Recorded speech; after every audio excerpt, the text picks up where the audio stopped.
Hello hello mic check, hello hello hello hello. चलिए, audio video clear है?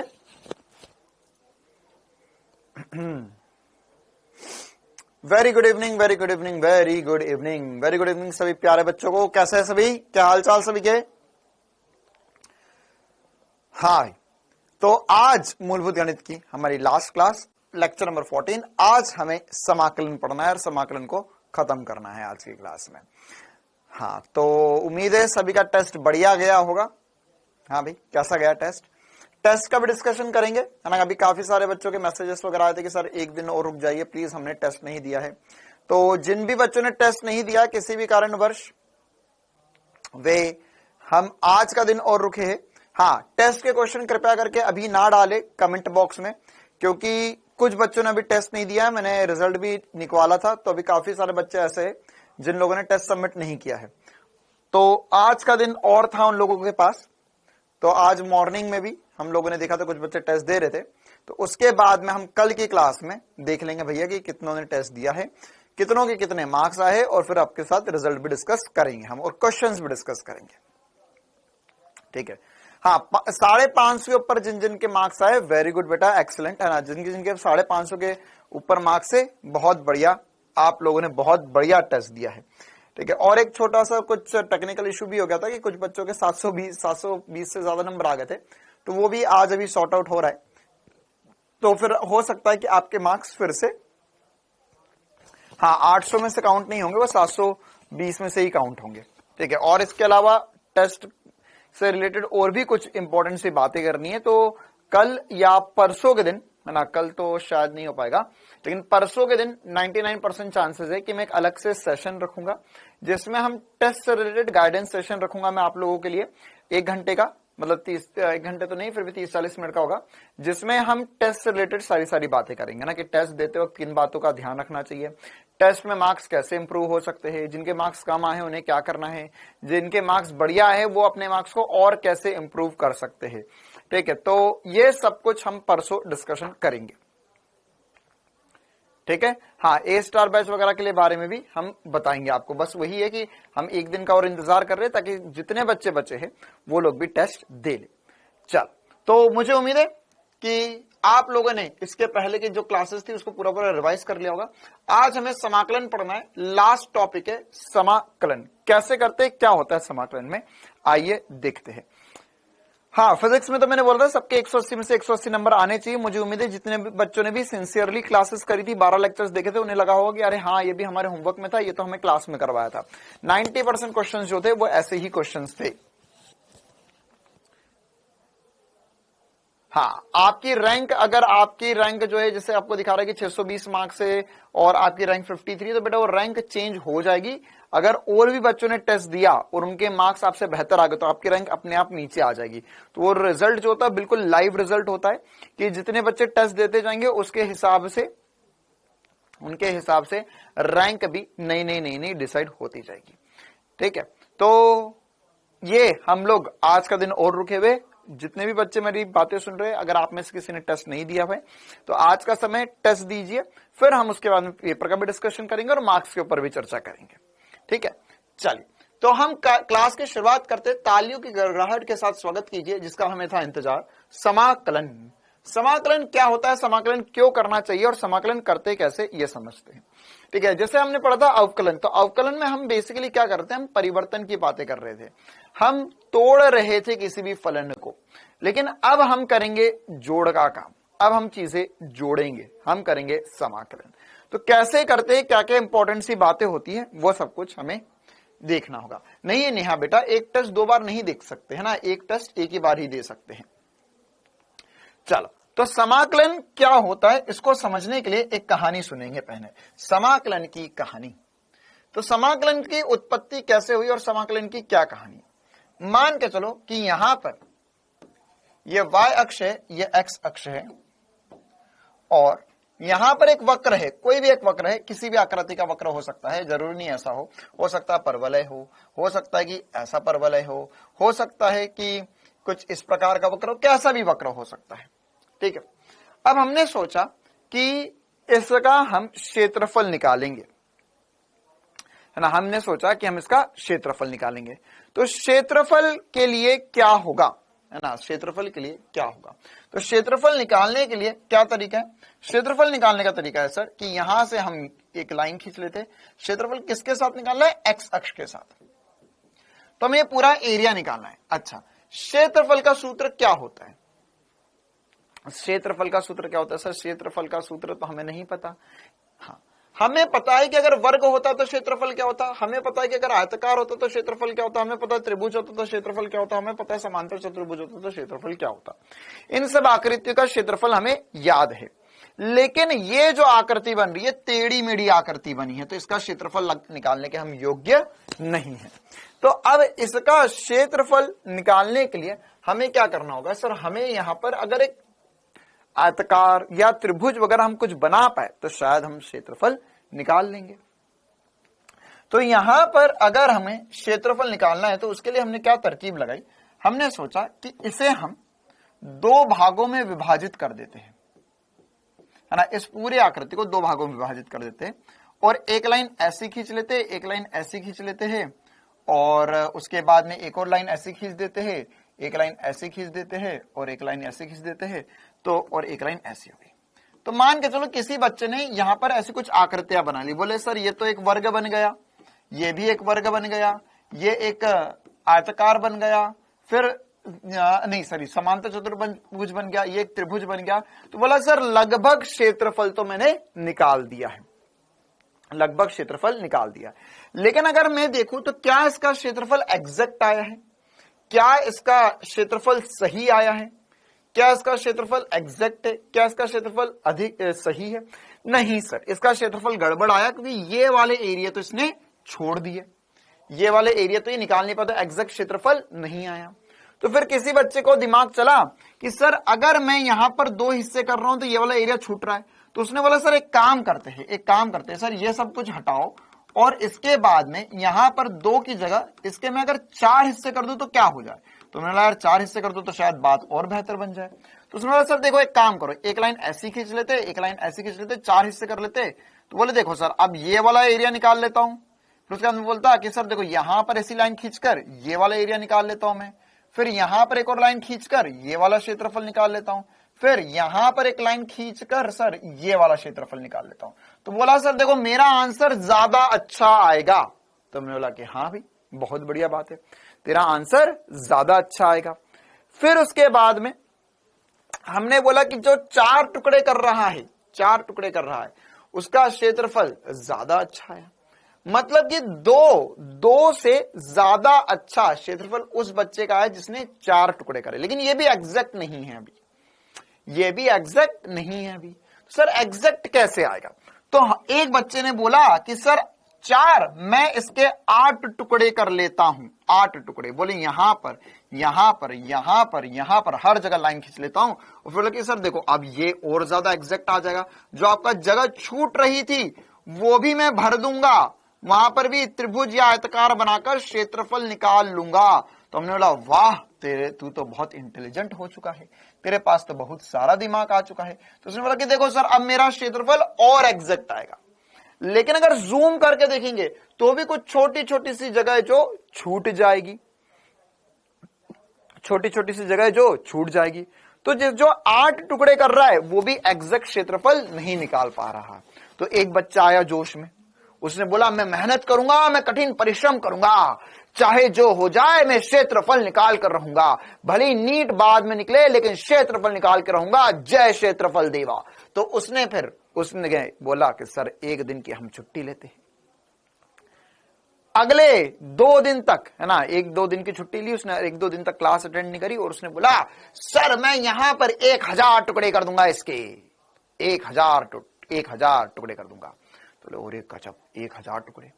तो 1000 टुकड़े कर लिए उसने, 1000 टुकड़े कर लिए और सब टुकड़ों का क्षेत्रफल लिखा और बोले सर लो मुझसे ज्यादा बेहतर इस दुनिया में कोई नहीं कर सकता, मुझसे ज्यादा बेहतर कोई नहीं कर सकता।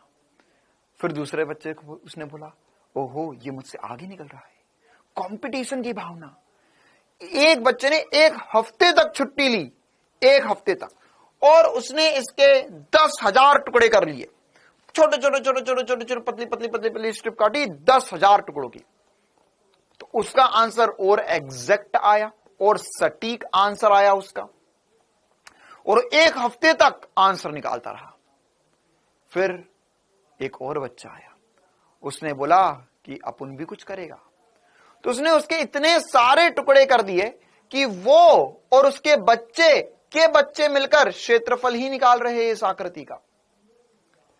उसने इतने इतने सारे टुकड़े कर लिए कि उसके बच्चे और उसके बच्चे, उसकी पुश्तें मिलकर केवल क्षेत्रफल निकाल रही है।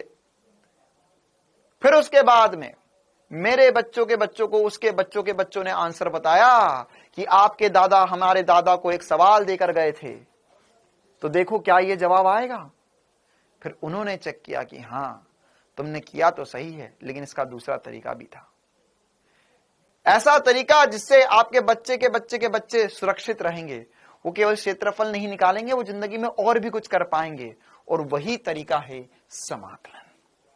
वही तरीका क्या है? समाकलन। तो समाकलन एक्चुअल में क्या करेगा? समाकलन एक्चुअल में आपके बच्चे और उनके बच्चों को इस कठिन पीड़ा से निकालेगा, और बच्चों तक तो बात दूर की है, अभी 10 से 15 मिनट के अंदर अंदर आप इसका क्षेत्रफल निकालना सीख जाओगे। तो यह जो क्षेत्रफल निकालने का तरीका है वो किससे पता चलेगा? समाकलन से। तो समाकलन करना क्यों है ये तो अब हमें समझ में आ गया सर। अब समाकलन करते कैसे है ये समझते हैं, है ना, ये समझते। तो हमने बोला कि भैया ये सब कचरा बातें सबको हटा दो, इन सबको हटा दिया जाए। उसके बाद में ये वाला ग्राफ फिर से बनाया जाए, है ना। यहां पर ये एक्स अक्ष है, एक वाई अक्ष है, यह ग्राफ था सर। तो हमने बोला कि देखो क्या करो, आप यहां पर एक बहुत पतली सी अनंत, एक बहुत पतली सी और अनंत लघु एक पट्टी काट लो dx लंबाई की। कितनी लंबाई की? dx। ठीक है, हमें पता है sir delta x. Delta x मतलब क्या होगा? डेल्टा एक्स मतलब क्या होगा? डेल्टा एक्स क्या था? डेल्टा एक्स था कि सर यहां से यहां तक, यहां से यहां तक की जो लंबाई में परिवर्तन होगा उसे हमने डेल्टा एक्स बोला। तो x2 माइनस x1 बोल सकते थे, लेकिन अभी मैंने क्या बोल दिया? dx लंबाई। क्या बोल दिया मैंने? dx लंबाई। तो बहुत छोटी स्ट्रिप काटी, बहुत छोटी स्ट्रिप, है ना। dx किसके लिए बोलते हैं? dx मतलब सर बहुत बहुत बहुत छोटा परिवर्तन, बहुत छोटा परिवर्तन। तो उसी प्रकार से dx मतलब बहुत छोटी लंबाई की एक स्ट्रिप काटी, है ना, एक स्ट्रिप काटी। और हमने बोला कि देखो ये बहुत पतली है, तो अगर यहां पर ये कोई वक्र भी है, लेकिन यहां पर ऊपर की तरफ तो देखो, नीचे तो एक स्ट्रेट लाइन है और ऊपर भी एक स्ट्रेट लाइन हो जाएगी। क्यों? नहीं सर वक्र होगा। नहीं बेटा वक्र नहीं, क्या बोलूं, बहुत छोटी स्ट्रिप है। ऐसा समझ कि पृथ्वी तुम्हें गोल नजर आती है क्या? हाँ भाई, पृथ्वी गोल नजर आती है क्या? नहीं सर, पृथ्वी तो हमें सपाट समतल नजर आती है। क्यों सपाट समतल नजर आती है? क्योंकि पृथ्वी बहुत बड़ी है और उसके सामने हम बहुत तुच्छ है, तो हमें पृथ्वी सीधी लगती है हमेशा। तो वैसी ही बात है कि यहां पर हो सकता है कि किसी भी ऐसा हो सकता है ये ऐसा वक्र हो, लेकिन जब मैं यहां पर बहुत छोटी एक बहुत पतली dx स्ट्रिप काटूंगा तो ये ऑलमोस्ट स्ट्रेट लाइन होगा ऊपर और नीचे, है ना, ऑलमोस्ट स्ट्रेट लाइन होगा ऊपर और नीचे। तो यहां पर अब हमें पता चला कि सर यह dx चौड़ाई है और y इसकी ऊंचाई है। y कुछ भी हो सकता है, y डिपेंड करेगा, जैसे यहां कम है, यहां बड़ा बड़ा बड़ा बड़ा बड़ा बड़ा बड़ा बड़ा बड़ा बड़ा, फिर कम हुआ कम हुआ कम हुआ, फिर बड़ा बड़ा बड़ा बड़ा, मतलब ये y क्या ऊंचाई है इसकी। तो ये ऊंचाई कितनी भी हो सकती है। अब अगर मैं तुमसे पूछूं कि इस पट्टी का क्षेत्रफल क्या, अल्टीमेटली क्या था? क्षेत्रफल ही तो निकालना था, ताकि तुम और तुम्हारे बच्चे ये ना करें। तो यहां पर इसका क्षेत्रफल क्या होगा? यहां पर इसका क्षेत्रफल क्या होगा? तो इसका क्षेत्रफल हम लिख सकते हैं एरिया, या क्षेत्रफल हम लिख सकते हैं इसका y dx। क्यों? क्षेत्रफल क्या होगा? लंबाई गुणा चौड़ाई, है ना, या लंबाई गुणा ये ऊंचाई लिख सकते हो वैसे, तो लेंथ इंटू ब्रेड्थ लिख सकते हैं हम इसे। तो यहां पर L इंटू बी, तो ये क्या है, y इंटू dx, ये dx ये लंबाई और y ये लंबाई है। अच्छा सर, अब यहां पे ये एक पट्टी का क्षेत्रफल आया, एक पट्टी का क्षेत्रफल आया। अगली पट्टी सर यहां पर होगी, फिर से अगली पट्टी होगी यहां पर। इसमें अभी भी चौड़ाई dx ही मानी है हमने, और ऊंचाई, अच्छा अब इस ऊंचाई को y1 बोलते हैं, इस ऊंचाई को y2 बोलते हैं, क्योंकि ये दोनों ऊंचाइयां अलग अलग है। तो यहां पर क्या करना पड़ेगा मुझे क्षेत्रफल निकालने के लिए? क्षेत्रफल निकालने के लिए मुझे y1 plus y2 dx plus y3 dx plus y4 dx, और यही कार्य अनंत पट्टियों के साथ करना पड़ेगा। ऐसी छोटी छोटी छोटी छोटी छोटी छोटी छोटी छोटी छोटी छोटी अनंत पट्टियां हमने काट ली, y1 dx, y2 dx, y3 dx, y4 dx, और इन सबको हमने जोड़ देना है, इन सबको जोड़ देना। तो ये हमारा क्षेत्रफल आ जाएगा। क्या इतनी बात सभी को चमकती है? क्या ये हमारा क्षेत्रफल आएगा? बिल्कुल सर, ये हमारा क्षेत्रफल आएगा। ठीक है रिया, राज, ये रिकॉर्डेड क्लास है बेटा, है ना। अब कमेंट करके परेशान मत हो और परेशान कर भी मत।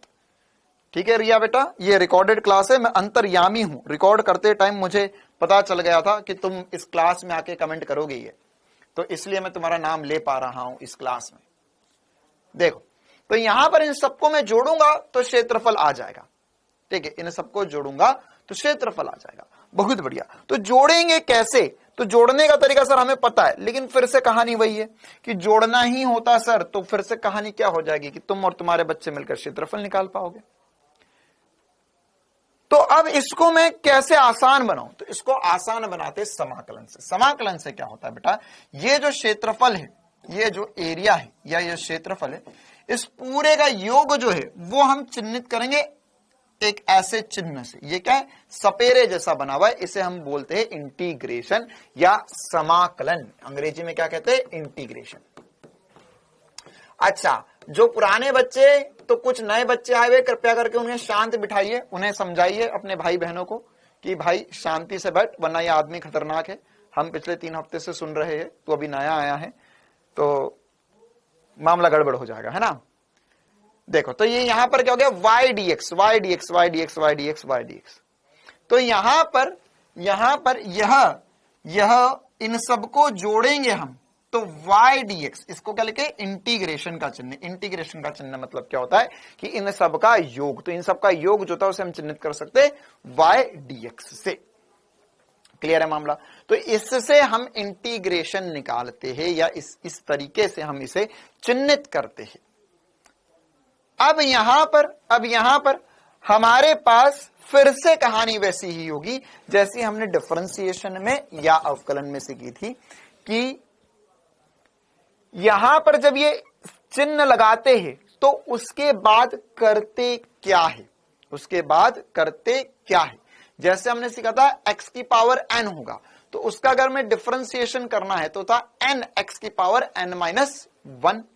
तो वैसे ही अब हम सीखेंगे कि अलग अलग प्रकार के जब हमारे पास चिन्ह होते हैं या अलग अलग प्रकार के फलन होते हैं, तो उनमें इंटीग्रेशन का चिन्ह क्या करता है, इंटीग्रेशन से हम क्या प्राप्त कर सकते हैं। ठीक है, तो मुझे उम्मीद है यह बेसिक सा कंसेप्ट सभी को बहुत जोरों से चमका होगा। अब हम आगे बढ़ते हैं और इसमें हम करना शुरू करते हैं कि अगर ये एरिया है या क्षेत्रफल है या इंटीग्रेशन है, तो यह y की वैल्यू, y का कोई भी फलन होगा तो करते कैसे है या होता क्या है। चलिए, तो हम इसके कुछ महत्वपूर्ण सूत्र जान लेते हैं। महत्वपूर्ण सूत्र किसके? इंटीग्रेशन के। अब इंटीग्रेशन जो है वो डिफरेंशिएशन का उल्टा है ना, डिफरेंशिएशन का उल्टा है। क्योंकि देखो, डिफरेंशिएशन में क्या कर रहे थे, डिफरेंशिएशन में तुम बोल रहे थे कि हम परिवर्तन निकाल रहे, छोटे छोटे छोटे छोटे परिवर्तन निकाल रहे, है ना, मतलब तोड़ रहे थे। और इंटीग्रेशन में क्या कर रहे, जोड़ रहे हैं। तो अभी हमने जो डिफरेंशिएशन में सीखा था या अवकलन में सीखा था, उसका उल्टा हम कर देंगे समाकलन में। ठीक है, वहां पर हम माइनस कर रहे थे, x की पावर n माइनस 1 कर रहे थे, यहां पर प्लस करना होगा, है ना। उसको मैं और एग्जांपल से समझाऊंगा। पहले हम बिल्कुल बेसिक सी बातों से समझते हैं कि अगर मान के चलो हमारे पास y बराबर हो गया x की पावर n, वही सबसे पहला फलन जो हमने डिफरेंशिएशन में देखा था। तो अगर हमें लिखना है इंटीग्रेशन y dx, या हम इसे लिख सकते हैं इंटीग्रेशन x की पावर n dx। तो डिफरेंशिएशन में क्या होता था, डिफरेंशिएशन में होता था सर dx की पावर n, या डिफरेंशिएशन वाला भी एक बार रिवाइज करवा देता हूं आपको। डिफरेंशिएशन वाले में सीखा था हमने सर यह dx की पावर n अपॉन में dx, ये क्या सीखा था, ये सीखा था n x की पावर n माइनस 1। अब इंटीग्रेशन में क्या होगा, इंटीग्रेशन में इसका उल्टा हो जाएगा, वहां माइनस कर रहे थे, यहां पे प्लस करेंगे, तो ये हो जाएगा x n की power 1 sorry n plus 1 upon में n plus 1 plus c। c कोई नियतांक है, इसका राज मैं अभी थोड़ी देर बाद खोलूंगा, है ना। अभी c क्या होता है उसको हम एक एक बार समझेंगे, लेकिन बिल्कुल बेसिक सी पहली सी बात हमें समझ में आनी चाहिए। इंटीग्रेशन x की पावर n जो होगा वह हम लिख सकते हैं x की पावर n प्लस 1 अपॉन में n प्लस 1 प्लस c। ये सबसे पहला सबसे बेसिक सूत्र है, जैसा हमने डिफरेंशिएशन में सीखा था उसका उल्टा इंटीग्रेशन में। अब उल्टा कैसा है, उल्टा कैसा है, यह कैसे होगा यह भी हम समझते हैं। पहले एक बार हम यहां पर इस पे कुछ एग्जांपल्स कर लेते हैं। ये पहला सूत्र था जो हमने पढ़ा, इस पे कुछ एग्जांपल्स कर लेते हैं ताकि चीजें हमें क्लियर होंगी। और ये प्लस सी का क्या कंसेप्ट है ये भी हम समझ लेते हैं। देखो कुछ बेसिक्स बहुत आसान से एग्जांपल से शुरुआत करते हैं। मान के चलो मेरे ने लिखा इंटीग्रेशन एक्स स्क्वायर डीएक्स, तो ये क्या होगा, यहां पर n की वैल्यू सर 2 दिखाई दे रही है, हमको n की वैल्यू 2 दिखाई दे रही है। अनामिका, शबाना खान, और भी एक दो बच्चों के नाम ले रहा हूं मैं, हरीश, अच्छा, और ठीक है बेटा, ये आज आपकी आखिरी क्लास अटेंड कर रहे हो आप, ठीक है, हाँ आज आपकी आखिरी क्लास है, बिल्कुल प्यार से बोल रहा हूं, आज तुम्हारी सबकी जिनका मैंने नाम लिया आखिरी क्लास है, कल से आपका बैच मैं बंद करवा रहा हूं। एएस, हाँ एएस का भी इंतजार कर रहा था मैं, एएस बेटा आज तेरी भी आखिरी क्लास है।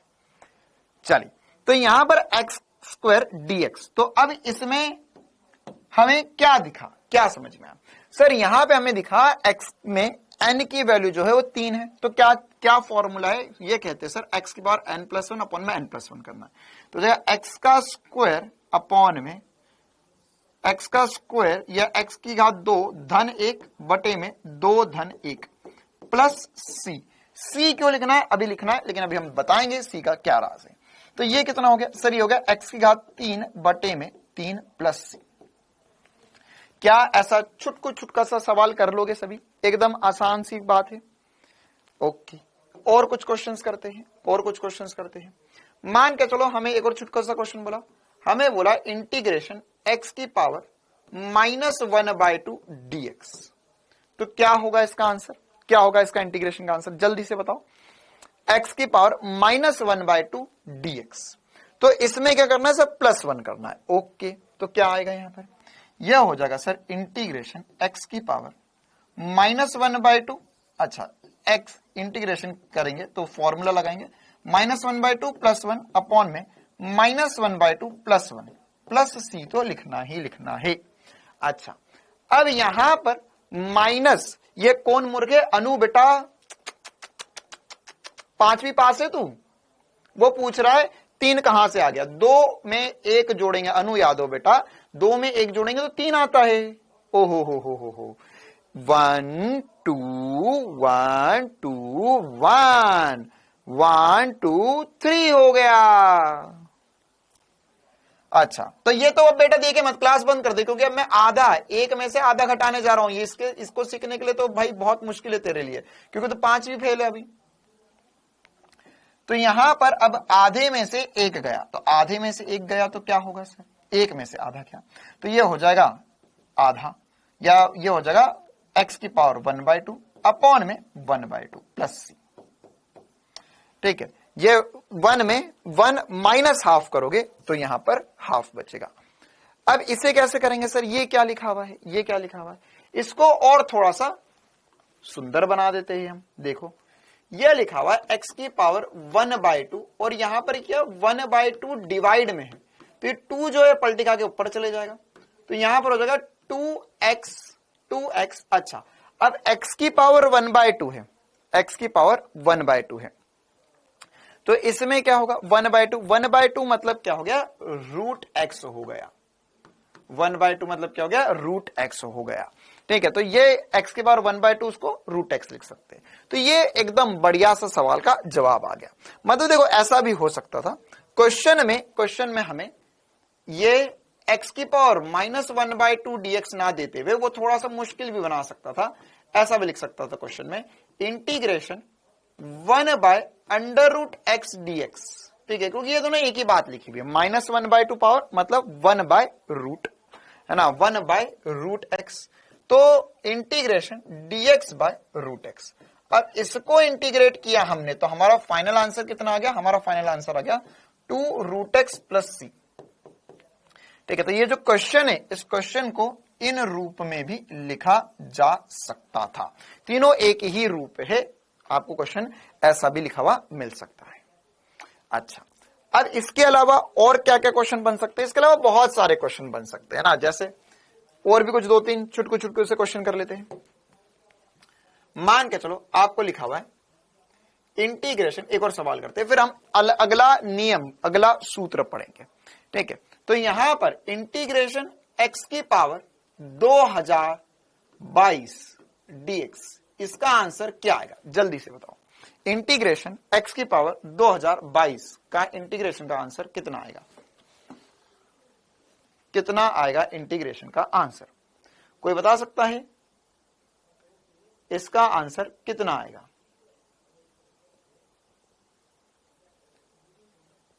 कितना आएगा जल्दी बताओ।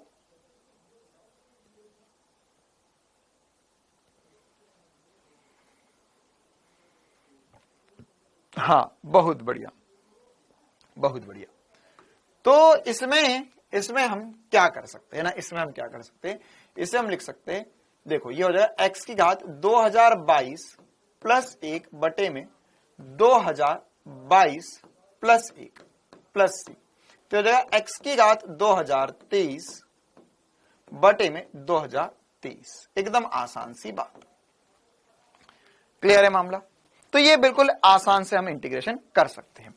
अब इसके अलावा हम यहां पर ये पहला नियम सीख चुके हैं। अब इस पहले नियम में कुछ ना कुछ गोलमाल भी है, गोलमाल भी है। क्या अनु यादव बेटा, तेरी आखिरी क्लास है, फिर से समझकर क्या करोगे आज तुम। यहां पर अगर हम अगर मैं यहां पर x, ये n लिखा हुआ है सर, ओके, तो सर ये n+1 करते हो आप, तो मैंने बोला ओके। तो इसमें हम अगर मान के चलो क्वेश्चन में ऐसा कर दें x की पावर -1 dx का इंटीग्रेशन, तो कितना आएगा x की पावर -1। x की पावर -1 मतलब क्या है, इसे हम लिख सकते हैं 1/x dx का इंटीग्रेशन, 1/x dx का इंटीग्रेशन। तो ये कैसे करेंगे इंटीग्रेशन, ये कैसे करेंगे सर। यहां पर आपने सिखाया हमें कि हम इसमें लिख सकते हैं x की पावर -1 + 1 अपॉन में -1 + 1। सर कुछ गड़बड़ है, या -1, हाँ तो कट गया, ये भी कट गया। तो सर x की पावर 0/0 आ गया, ये क्या आ गया x की पावर 0/0 + c। तो सर ये क्या है, हाँ ये एक्चुअल में मामला गोलमाल है। क्यों गोलमाल है, हम ये वाला जो इंटीग्रेशन है वो जब नहीं कर सकते यदि n की वैल्यू -1 हो, n की वैल्यू -1 होगी तो हम ये इंटीग्रेशन नहीं कर पाएंगे। n की वैल्यू -1 होगी तो इंटीग्रेशन नहीं कर पाएंगे, ये पॉसिबल नहीं है। तो सर इसके लिए क्या करना होगा, तो इसके लिए अभी जैसे मैंने तुम्हें बताया कि एक्चुअल में इंटीग्रेशन जो है ना वो डिफरेंशिएशन का उल्टा है, डिफरेंशिएशन का उल्टा है। तो सर डिफरेंशिएशन को उल्टा के पहले कैसे ये प्रूफ भी कर दो आप, है ना। तो देखो दो चीजें करेंगे हम आगे सूत्र पढ़ने से पहले डिफरेंशिएशन का उल्टा कैसे ये प्रूफ करूंगा, और ये +c का क्या चक्कर है ये प्रूफ करूंगा। ठीक है, तो अब मैं आपको कुछ गहराइयों में ले जाकर कुछ इंपॉर्टेंट सी बातें करता हूं। देखो भाई, मान के चलो आपको यदि मैंने बोला होता y बराबर x² + 2 है, x² + 2 है, ठीक है, मुझे इसे डिफरेंशिएशन करना है, मुझे इसका अवकलन करना है। तो इसका dy बटा dx क्या होगा, 10 सेकंड में सभी चीजें बताएंगे इसका जवाब। इसका dy बटा dx क्या होगा सर, इसका dy बटा dx लिख सकते हैं x स्क्वायर प्लस 2 बटे में dx। तो क्या ये सभी चीजें बोलेंगे 2x के बराबर आएगा, क्या 2x के बराबर आएगा, क्या ये 2x के बराबर आएगा, बिल्कुल सर ये 2x के बराबर आएगा। अब इसका समाकलन क्या होगा, इसका समाकलन क्या होगा, इसका समाकलन क्या होगा, तो इसका समाकलन अगर हम करेंगे, अच्छा एक बात बताओ, अगर मैं यहां पर से एक्स स्क्वायर लिखता और यहां पर भी एक्स स्क्वायर लेता तो भी क्या आंसर सेम ही आता या अलग आ जाता? अगर यहां पे सिर्फ एक्स स्क्वायर होता तो आंसर कितना आता, सिर्फ एक्स स्क्वायर है, सिर्फ एक्स स्क्वायर है तो क्या आंसर आता, सेम आता पक्का 100%। तो भी क्या मैं यहां पे 2x लिखता? अच्छा सर, मतलब यहां पे x square plus 2 plus 3 plus 4 plus 5 plus 100 plus 1000 कोई भी संख्या हो जाए प्लस में, संख्या कांस्टेंट नंबर होना चाहिए, आंसर तो 2x ही होगा, उससे आंसर पे कोई फर्क नहीं पड़ेगा। हाँ सर बहुत बढ़िया बात है। अच्छा अब ये बताओ मुझे, यहां पर जगह यहीं पर ही कर लेते हैं, अगर मैंने इंटीग्रेशन करा होता, इंटीग्रेशन 2x dx, तो सर अब इसका इंटीग्रेशन कैसे करेंगे? सेम चीज है, जैसे डिफरेंशिएशन होता तो डिफरेंशिएशन में क्या करते थे, जो भी एक कांस्टेंट होता तो उसे बाहर रख लेते थे। तो यहां भी क्या करेंगे, 2 को बाहर रख देंगे और x का इंटीग्रेशन करेंगे। x का इंटीग्रेशन क्या होगा सर, x की पावर 1 है, हाँ x की पावर 1 है, तो इसका इंटीग्रेशन हो जाएगा सर x की पावर 1 प्लस 1 बटे में 1 प्लस 1। तो ये कितना हो गया, ये हो गया सर 2 इंटू एक्स स्क्वायर बटे में 2। ओके सर, तो यहां पर हमें समझ में आया, ये 2 से 2 कट गया, ये एक्स स्क्वायर आ गया। अरे बाबा जादू हो गया, ये तो जादू हो गया, अरे बाबा ये तो कैसे, मेरे पास एक्स स्क्वायर था, एक्स स्क्वायर का मैंने डिफरेंशिएशन करा तो 2x आया, और 2x का मैंने इंटीग्रेशन करा या समाकलन करा, मेरे पास एक फलन था उसका अवकलन करा, अवकलन करके फिर से समाकलन करा तो फिर से वही बन गया, फिर से वही बन गया। आया चक्कर समझ में? इसलिए मैं बोल रहा था इतनी देर से कि यहां पर अवकलन का समाकलन, समाकलन का अवकलन करो, उसके बाद में वही मिल जाता है, वही मिल जाता है। मतलब कि अगर मेरे पास कोई भी फलन हो इस दुनिया में, सर केवल एक्स स्क्वायर नहीं, कोई भी फलन हो इस दुनिया में, कोई भी फलन हो इस दुनिया में, एक ही कार्य होगा, क्या कि अगर आपने उसे तोड़ा और तोड़ के जोड़ा तो फिर से वही बन जाएगा। ठीक है, तो सर प्लस सी क्यों लिख रहे थे, प्लस सी क्यों लिख रहे थे, देखो प्लस सी क्यों लिख रहा था, अब इसका राज समझाता हूं। क्या पहला राज सभी को समझ में आया? क्या पहला राज सभी को समझ में आ गया? हाँ भाई एक बार जल्दी से कमेंट्स में लगा देंगे आग, क्या पहला राज सभी को समझ में आया?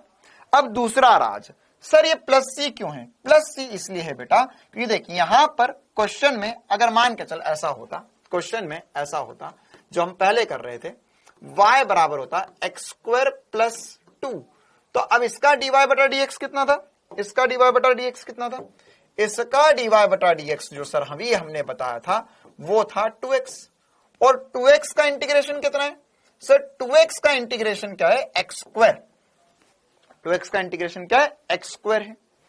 ठीक है, अब यहां पर अगर मैं ध्यान से देखूं तो यहां तो ये चीज बन गई थी कि एक्स स्क्वायर था, एक्स स्क्वायर का मैंने डिफरेंशिएशन करा, 2x लिया, फिर 2x का इंटीग्रेशन करा, फिर से एक्स स्क्वायर बन गया। अभी के लिए मैं प्लस सी को गोली मार देता हूं, तो जो था वो बन गया, जो था वो बन गया, जो था वो बन गया। लेकिन यहां ऐसा नहीं हुआ, यहां पर सर मेरे पास एक्स स्क्वायर प्लस 2 था, लेकिन यहां पर तो सर एक्स स्क्वायर ही आया, प्लस 2 क्यों नहीं आया, प्लस 2 क्यों नहीं आया, क्यों नहीं आया प्लस 2, क्यों नहीं आया प्लस 2?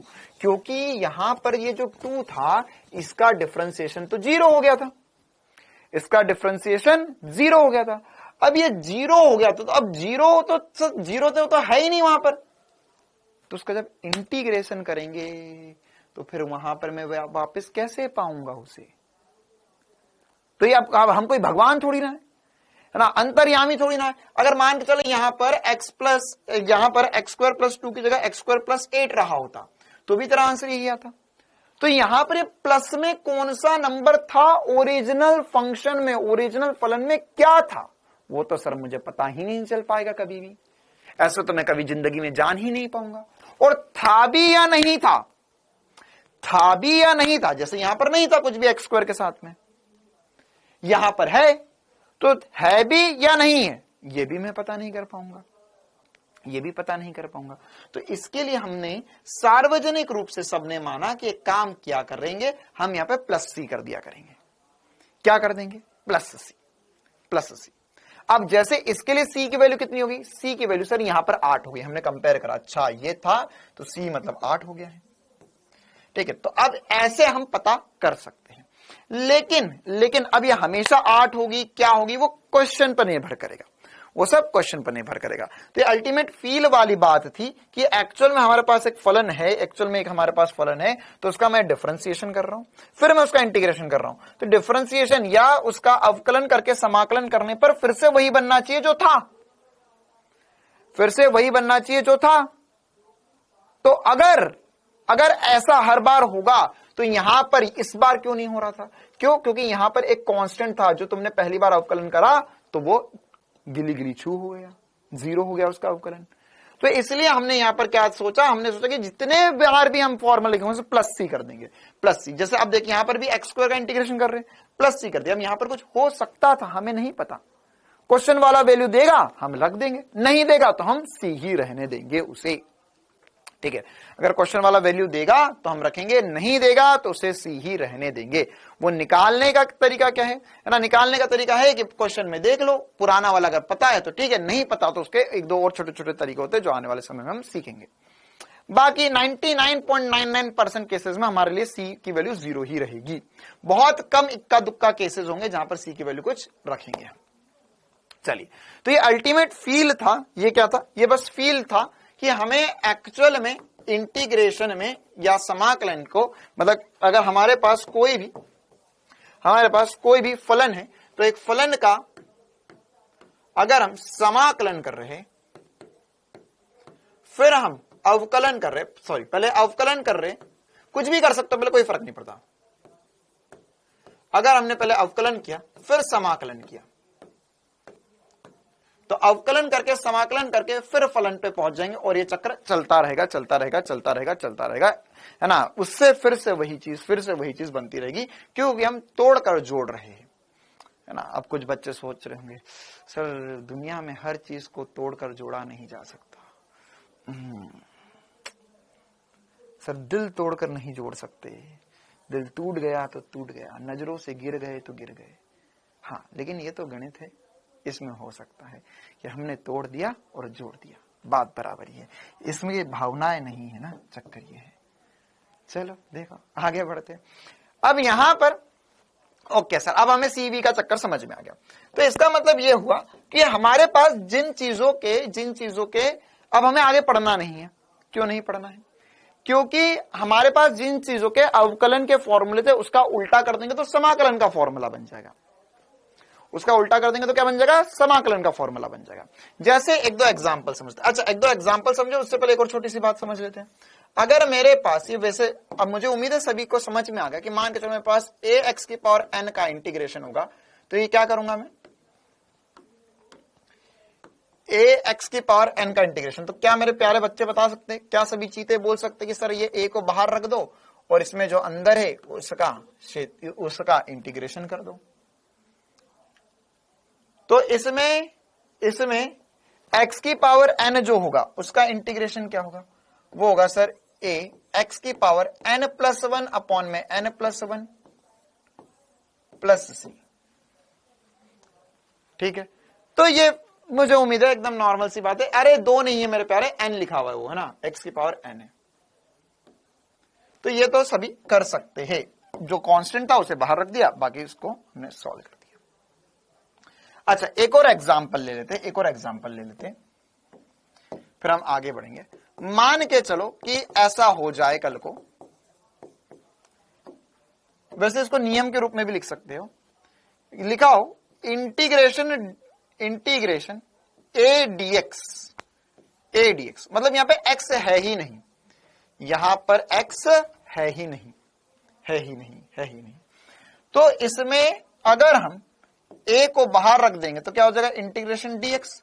तो सर जब अगर हमारे पास x है, हमारे पास x है तो उसका इंटीग्रेशन होगा, लेकिन अगर हमारे पास x है ही नहीं तो उसका इंटीग्रेशन कैसे कर सकते हैं, उसका इंटीग्रेशन कैसे कर सकते हैं, तो इसका इंटीग्रेशन क्या आएगा, तो कैसे समझेंगे। देखो देखो, अरे यार ये है ना, कुछ को मैं भगा दूंगा बेटा, तूने अभी 2 दिन हुए तेरे को कोर्स लिया है, ध्यान से सुन लो गांव वालों, जिनने आज कल 3-4 दिन में कोर्स लिया है, तो यहां हमारा दिमाग खराब करो मत, हमारा भेजा फ्राई करने की जरूरत नहीं है, वरना अतामाजी सटकली हो जाएगा और तुम 2 दिन में आए हो, कब आए कब गए कब काटे कुछ पता नहीं चलेगा।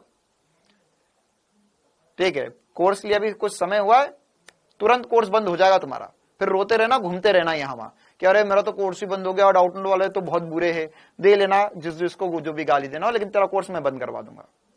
ठीक है, तो जो बच्चे नए आए हैं पहले जाके पुरानी क्लासेस देख ले, फिर अपनी बेगन से जैसी शक्ल लेके मेरे सामने आना। आई बात समझ में, जैसे आलू बैंगन जैसी शक्लें लेकर यहां मेरे सामने मत आए कि ये क्या होता है वो क्या होता है। पिछले 12-13 दिनों से यही सब कुछ मैं पढ़ा रहा हूं, और ये सब जो 12-13 दिन से पकड़े रहे, ये मेरे हिसाब से मूर्ख तो है नहीं, जो तेरे से पहले कोर्स ले लिया और उसके बाद में पढ़ना शुरू कर दिया, और तू आज आया और बोले अरे मैं भी पढ़ूंगा, कुछ नहीं पढ़ पाएगा तू, कोई औकात नहीं है। पहले जाके जो पुराना पढ़ा है उसको पढ़ के आ, फिर आना लाइव क्लास में। देख यहां पर, हाँ भाई मैं बहुत देर से सोच रहा हूं कुछ ना बोलू, कुछ ना बोलू, कुछ ना बोलू, कुछ ना बोलू, कुछ ना बोलू, लेकिन मानने को तैयार ही नहीं है ना। वो है ना, बातों के भूत जो होते हैं वो, सॉरी उल्टा हो गया, लातों के पूत जो है वह बातों से नहीं मानते। चलो नहीं, आज गुस्सा नहीं करेंगे, आज सोमवार का दिन है, हाँ सोमवार के दिन गुस्सा नहीं करते, मंगलवार बुधवार गुरुवार से शुरू करेंगे, बुधवार से शुरू करेंगे इस बार गुस्सा। ठीक है, चलो तो यहां पर क्या होगा, यहां पर अब यह a dx, अब dx का इंटीग्रेशन क्या होगा सर, dx का इंटीग्रेशन कैसे कर सकते हैं। देखो भाई dx का इंटीग्रेशन क्या कर सकते हैं, यहां तो कुछ लिखा ही नहीं है सर, तो किसका इंटीग्रेशन कर दूं मैं, यहां पर कुछ लिखा ही नहीं है तो किसका इंटीग्रेशन कर दूं। तो देखो इसको ऐसा लिख सकते हैं, हम लिख सकते हैं x की पावर 0 dx, क्या लिख सकते हैं इसको, x की पावर 0 dx। क्यों, क्योंकि यहां पर x की पावर 0 1 हो जाएगा। अब यहां कुछ नहीं लिखा हुआ है, मतलब क्या है, 1 ही तो लिखा हुआ है। अरे जब जहां कुछ नहीं है वहां 1 है, 1 से मल्टीप्लाई कर लिया मैंने, तो 1 को x की पावर 0 लिख लिया। अब हाँ सर, अब हमारे पास n की वैल्यू 0 आ गई, तो हमने यहां पर लिखा, ये इंटीग्रेशन के बाद में हो जाएगा x की पावर 0 + 1 अपॉन में 0 + 1 + c, तो लिख ही दो। तो ये कितना हो गया, ये हो गया a x + c हो गया। ठीक है, यहां पर क्या हो गया, x की पावर 1 बटे में 1, तो यहां पर x हो गया। मतलब यहां पर मैं क्या कर सकता हूं, मैं यहां पर इसमें ऐसे मेरे पास कोई भी क्वेश्चन आए, मतलब मान के चल मेरे को लिखा इंटीग्रेशन dx, तो मैं क्या लिखूंगा सर, ये x + c हो गया। मेरे पास लिखा हुआ इंटीग्रेशन 10 dx, तो ये हो जाएगा 10x + c हो जाएगा। मेरे पास लिखा हुआ इंटीग्रेशन 8x, तो क्या लिखूंगा मैं 8x + c, मतलब इंटीग्रेशन में कुछ नहीं हो तो मतलब केवल dx, तो उसकी जगह क्या लिख लेंगे, x लिख लेंगे। क्लियर है मामला, तो ये सब कुछ हमें पता होना चाहिए। अब हम आगे बढ़ते और भी कुछ खतरनाक सी बातों पर, है ना, और भी कुछ छुटकु से एग्जाम्पल देख लेते हैं। हम 2 प्रॉपर्टी पढ़ चुके हैं ना, वैसे ये भी एक तरीके से प्रॉपर्टी ही थी, लेकिन हमने अब इसको बस ऐसे ही क्वेश्चन के रूप में कर लिया। आगे बढ़ते, लिख लिया सभी ने, लिख लो ये साथ साथ में लिख लो, छोटी छोटी सी बातें, छोटी छोटी सी बातें। चल अब यहां पर हम तीसरे पॉइंट पे जाएंगे। अब यहां हम एक चीज नहीं कर पाए थे, क्या हम नहीं कर पाए थे, 1/x का इंटीग्रेशन कितना होगा, 1/x का। देख अभी मैंने बोला था ना कि यहां पर x की वैल्यू n की वैल्यू 1 -1 नहीं रख सकते, -1 नहीं रख सकते, मतलब ये हमारे लिए पॉसिबल नहीं था, ये हमारे लिए पॉसिबल नहीं था। तो अब हमने सोचा अब इसको पॉसिबल बनाते हैं। तो फिर हमने बुद्धि लड़ाई, दिमाग लड़ाया और हमने सोचा कि क्या ऐसा कुछ कभी हमने पढ़ा जिसका डिफरेंशिएशन, बहुत ध्यान से सुनना, ऐसा कुछ पढ़ा जिसका डिफरेंशिएशन 1/x था, जिसका अवकलन 1/x था। हाँ सर, हमें कभी कभी मेरे दिल में ख्याल आता है कि सर शायद हमने ln x कुछ पढ़ा था जिसका डिफरेंशिएशन 1/x प्लस सी था। सॉरी, प्लस सी तो होता ही नहीं था वहां, तो वो तो 1/x था। अरे कुछ याद आया? ln x का डिफरेंशिएशन 1/x पढ़ा था, log विद बेस e का डिफरेंशिएशन 1/x पढ़ा था। तो आज अब समय है समाकलन का, तो 1/x का समाकलन ln x हो जाएगा। क्या ये बातें चमक रही है सभी को बहुत ही जोरों से? ln x हो जाएगा। तो सर इसके अलावा फिर क्या मेरे को बाकी सब याद नहीं करना है क्या? नहीं नहीं नहीं नहीं नहीं। क्यों? क्योंकि देख तुझे क्या क्या पता, क्या क्या पता ये बताते जा। सर हमें पता है sin x का डिफरेंशिएशन जो होता है, देख मैं जानबूझ के ब्रैकेट में लिख रहा हूं ताकि तुम्हें वो याद रहे कि अच्छा sin x का डिफरेंशिएशन cos x था। मतलब क्या हुआ इसका? इसका मतलब ये हुआ, इसका मतलब ये हुआ कि सर cos x का अवकलन जो होगा, इसका मतलब ये हुआ कि सर cos x का जो अवकलन होगा वो sin x प्लस c हो जाएगा। क्या सभी की बुद्धि चमक रही है? इसी प्रकार से क्या पढ़ा था? इसी प्रकार से सर हमने पढ़ा था, अरे सर वो तो नेगेटिव था। क्या नेगेटिव था? cos x का डिफरेंशिएशन जो था वो था सर माइनस sin x। याद आया? Minus sin x। हाँ सर याद आ गया, बुद्धि चमकी। तो यहां पर हमको अब करना पड़ेगा इसका उल्टा। क्या उल्टा करना पड़ेगा? हम लिखेंगे इंटीग्रेशन sin x का इंटीग्रेशन जो हो जाएगा वो कितना हो जाएगा? sin x का इंटीग्रेशन हो जाएगा sir minus cos x plus c। Minus क्यों आ गया? क्योंकि cos x का डिफरेंशिएशन माइनस sin x था, तो sin x का इंटीग्रेशन माइनस cos x हो जाएगा, उल्टा हो जाता है। डिफरेंशिएशन में हमने क्या स्पी स्टार देखा था कि जो जो c से शुरू हो रहे उसका डिफरेंशिएशन नेगेटिव होगा, तो इंटीग्रेशन उल्टा है डिफरेंशिएशन का। ऐसा ऐसा समझ लो बस, क्लियर ना, कि तोड़ना और जोड़ना। तो यहां पर हम क्या कर रहे हैं? यहां पर हम जोड़ रहे हैं। तो जब भी हम समाकलन करेंगे तो जो c से शुरू नहीं हो रहा है उसके आगे नेगेटिव लगा लेंगे, तो साइन के आगे माइनस cos x लगा लिया। इसी प्रकार से अगर याद करो और क्या पढ़ा था हमने, बताओ भाई, बताओ बताओ बताओ। 10x का पढ़ा था। हाँ सर खतरनाक था। क्या खतरनाक था? सर 10x का डिफरेंशिएशन जो था वो था sec स्क्वायर x। हाँ क्या था? sec x स्क्वायर था। ओके सर, तो इसका मतलब क्या हुआ? इसका मतलब कि यहां पर पॉइंट नंबर 6 में लिखेंगे हम इसका उल्टा। क्या लिखेंगे? इसका उल्टा। क्या लिखेंगे इसके उल्टे में? सर उधर वाला पद लिखना है। अच्छा, तो sec स्क्वायर x का इंटीग्रेशन जो होगा वह 10x हो जाएगा, 10x प्लस c हो जाएगा। क्या छोटी छोटी सी बातें सभी को समझ में आ रही है? क्या सभी को समझ में आ रही है छोटी छोटी सी बातें? है ना? यहाँ पे sec स्क्वायर, अच्छा यहाँ पे sec का नहीं होगा, sec स्क्वायर का इंटीग्रेशन 10x हो जाएगा। इसी प्रकार से अगर हमने याद करो क्या कि सर डिफरेंशिएशन जो था, अवकलन जो था, वो सबका काटने गया था, लेकिन किसके पास पहुंचा? e की पावर x के पास पहुंचा। तो e की पावर x सबसे ताकतवर, उसके पास पहुंचा तो उसका डिफरेंशिएशन नहीं कर पाया, उसका खुद का कट गया। तो क्या होगा यहां पर? तो क्या होगा यहां पर? तो यहां पर सर, तो यहां पर सर, तो यहां पर सर अगर मैंने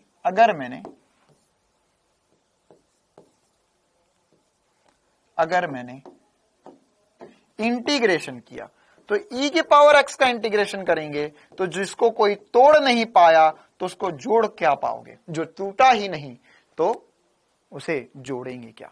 तो यहां पर e की पावर x का इंटीग्रेशन e की पावर x ही होगा। नहीं बेटा, यहां पे माइनस लिखने की जरूरत नहीं है। क्यों जरूरत नहीं है माइनस लिखने की? क्योंकि यहां तो माइनस नहीं था ना, यहां पे tan x का sec स्क्वायर x था, तो कोई दिक्कत वाली बात नहीं थी, है ना। sec स्क्वायर x का tan x के बराबर इंटीग्रेशन होगा। तो ये बेसिक से इंटीग्रेशन है जो हमें याद होने चाहिए। अब इसके अलावा और भी हो सकते हैं, लेकिन हमें उतने काम नहीं आएंगे, जो मैक्सिमम काम आएंगे वो सब मैंने आपको बता दिया। इसके अलावा और क्या है ना, हाँ इसमें प्लस सी तो लिखना ही है, सब में प्लस सी तो लिखना ही है, ठीक है। अच्छा सर, अब इसके अलावा हमने सर वहां पर बहुत सारी बातें करी थी।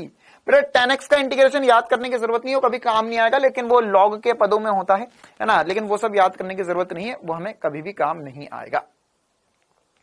अच्छा, अब इसके अलावा सर हमने वहां पर और भी बहुत सारी बातें करी थी। क्या? हमने वहां पे u प्लस वी रूल पढ़ा था, वहां पे u इंटू वी रूल पढ़ा था। तो सर यहां पर कुछ ऐसा होगा क्या? यहां पर कुछ ऐसा होगा क्या? नहीं, यहां पर अभी हमें जो इंटीग्रेशन की बातें करनी है बेटा, इंटीग्रेशन में अगर दो चीजें मल्टीप्लाई में आ गई, जैसे e की पावर x साइन x का इंटीग्रेशन, x साइन x का इंटीग्रेशन, ये सब हायर मैथमेटिक्स में क्लास 12 में पढ़ाया जाता है। ये सब हमें करने की कोई जरूरत नहीं, हमें फिजिक्स में कहीं काम नहीं आएंगे। तो सर कौन से काम आएंगे? हमें हो सकता है मैक्स टू मैक्स जो काम आएंगे बेटा, हमें वो प्लस वाले काम आएंगे। प्लस में मतलब सर प्लस कैसे होंगे? मतलब देखो ऐसा हो सकता है, हमें लिखा हुआ आ जाए क्वेश्चन में, एक एग्जांपल से अभी एक करेंगे हम, एक जामफल, इस टाइप के बहुत सारे क्वेश्चंस मैंने होमवर्क में डाले हैं। क्या हमें क्वेश्चन में बोले integration x square plus e की power x minus 1/x plus cos x, इतना बड़ा इंटीग्रेशन दे दिया, इतना खतरनाक इंटीग्रेशन दे दिया मैंने ना, इतना खतरनाक इंटीग्रेशन दे दिया। मतलब कि इसमें हमें 4 अलग अलग पद है, इनका इंटीग्रेशन करना है। तो इसका इंटीग्रेशन क्या होगा? तो इसके इंटीग्रेशन के लिए हमें क्या करना होगा? हमें x स्क्वायर को अलग इंटीग्रेट करना पड़ेगा, e की पावर x को अलग, 1/x को अलग, और cos x को अलग अलग इंटीग्रेट करना होगा। जैसे हम नॉर्मली करते थे वैसे ही करना होगा, बिना किसी दिक्कत के, बिना किसी परेशानी के। क्लियर है मामला, है ना। तो यहां पर क्या होगा, जैसे इसको क्या लिखेंगे, इसे लिखेंगे sir integration x square dx plus e की पावर x dx माइनस जो था वैसा का वैसा लिख दे 1/x dx plus cos x dx का इंटीग्रेशन। ये हो गया खत्म, खल्लास, मामला फिनिश। सबका अलग अलग इंटीग्रेशन कर देना है। तो यहां पर अगर x स्क्वायर है तो x स्क्वायर का इंटीग्रेशन क्या हो जाएगा सर? x स्क्वायर का इंटीग्रेशन हो जाएगा x की घात 3/3। मैंने क्या किया, 2 + 1 कर दिया, 2 + 1 कर दिया। अच्छा अब ध्यान रखना भैया, इंटीग्रेशन डिफरेंशिएशन दोनों पढ़ लिया, तो अब कंफ्यूज मत हो जाना ना। देखो अब जैसे 2-3 बच्चों ने आंसर तो दिया लेकिन इसका 2x बोल दिया, बेटा वो डिफरेंशिएशन 2x था, मैं इंटीग्रेशन की बात कर रहा हूं, समाकलन के ऊपर चर्चा कर रहे हैं, ठीक है। क्योंकि अभी जैसे थोड़ा थोड़ा आगे बढ़ोगे तो मतलब पता नहीं ये दिमाग में बायोलॉजी में, घंघोर बायोलॉजी में कौन सा केमिकल लोचा होता है, तो ये मैंने नीट वाले बहुत सारे बच्चों को देखा, पता नहीं क्या कर देते हैं। यहाँ पे लिखा हुआ इंटीग्रेशन, इसका डिफरेंशिएशन कर देंगे, इसका डिफरेंशिएशन कर देंगे, फिर अचानक से वो ना गजनी वाला स्टाइल, दो चीजों के लिए एकदम अचानक से याद है या भूल गए कि मैं क्या कर रहा था पहले, फिर तीसरे वाले में इंटीग्रेशन कर देंगे, चौथे वाले का भी इंटीग्रेशन कर देंगे। 4 पद थे, 2 का डिफरेंशिएशन कर दिया, 2 का इंटीग्रेशन कर दिया ना। तो ऐसा गजनी वाला स्टाइल नहीं अपनाना, अपन को पूरा नॉर्मल सा करना है। तो क्या इंटीग्रेशन करना है, e की पावर x का, e की पावर x ही होगा सर, माइनस साइन लगा लो, 1/x, हाँ ln x हो गया, ओके। अब ऐसा नहीं कि सबका प्लस सी, सबका प्लस सी, सबका प्लस सी, ऐसा नहीं करना है, ठीक है। cos x का इंटीग्रेशन सर, cos का इंटीग्रेशन sin x हो गया। अब प्लस सी कर देंगे, सबका इकट्ठा सी लगा दिया हमने, सबका एक साथ करके सी लगा दिया। क्लियर है मामला। तो ऐसे आसानी से हम इनके इंटीग्रेशन कर सकते बिना किसी समस्या के। कर पाओगे?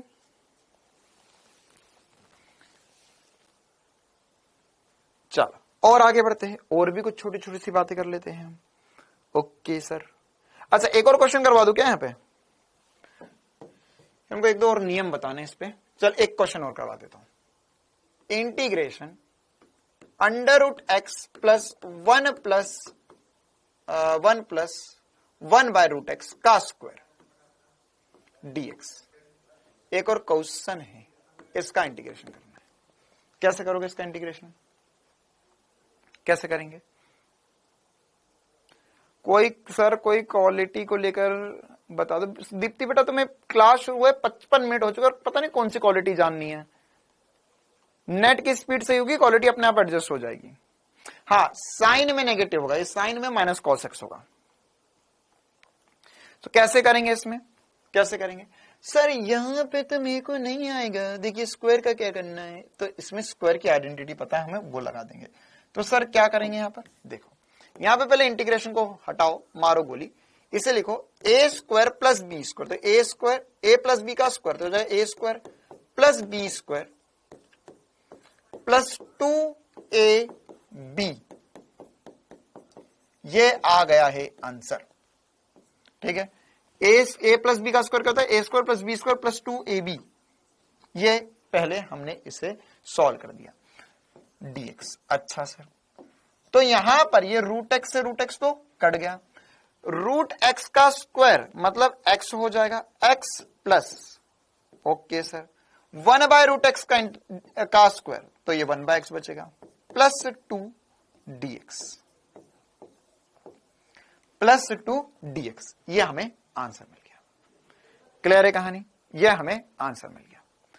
अब कैसे करेंगे इसका इंटीग्रेशन, देखो यहां पर सर होगा x का इंटीग्रेशन, आपने बताया x की पावर 1 है मतलब कुछ नहीं है, तो ये हो जाएगा 2/2 प्लस 1 बाय एक्स का integration ln x plus. Sir 2 को इंटीग्रेशन कैसे होगा, सर ये तो आता ही नहीं। तो एक काम कर, तो अभी छोटा बच्चा है, नन्ना सा मुन्ना सा प्यारा सा सोना सा बबलू सा बच्चा, देख तो तू एक काम कर, सबको तोड़ ले, अलग अलग कर ले, कोई दिक्कत नहीं। हाँ अब बनेगा, हाँ सर अब हम बड़े हो जाएंगे। तो ये हो जाएगा x square plus 2, sorry x square बटे में 2, 1 बाय एक्स का ln x बता दिया। इसमें क्या सिखाया था, 2 को बाहर रख दो और अंदर x, dx का इंटीग्रेशन x हो जाएगा। ये हम भी लाख बार कर लिया, dx का इंटीग्रेशन x, 10x का x, 10 dx का 10x, 8 dx का 8x इंटीग्रेशन। तो इसी प्रकार से यहां पर 2x का इंटीग्रेशन, 2 dx का इंटीग्रेशन 2x बचेगा प्लस c। ये आंसर आ गया। क्लियर है कहानी। तो ऐसे छोटे छोटे से सवाल हमसे बनने चाहिए। अब इसमें और कहानी में ट्विस्ट लाते हैं, और कहानी में ट्विस्ट लाते हैं, और कहानी में ट्विस्ट लाते हैं। कैसा ट्विस्ट सर, कैसा ट्विस्ट? अगर आपको ध्यान हो तो मैंने आपको कुछ ऐसे डिफरेंशिएशन सिखाए थे एसपी स्टार मेथड से। कौन से वाले? कि अगर आपके पास cos ax plus b sin ax plus b e की पावर ax प्लस बी का डिफरेंशिएशन आ गया। क्या बोल रहे हो सर आप, ऐसा कुछ सिखा था, sin ax प्लस बी का डिफरेंशिएशन याद आया।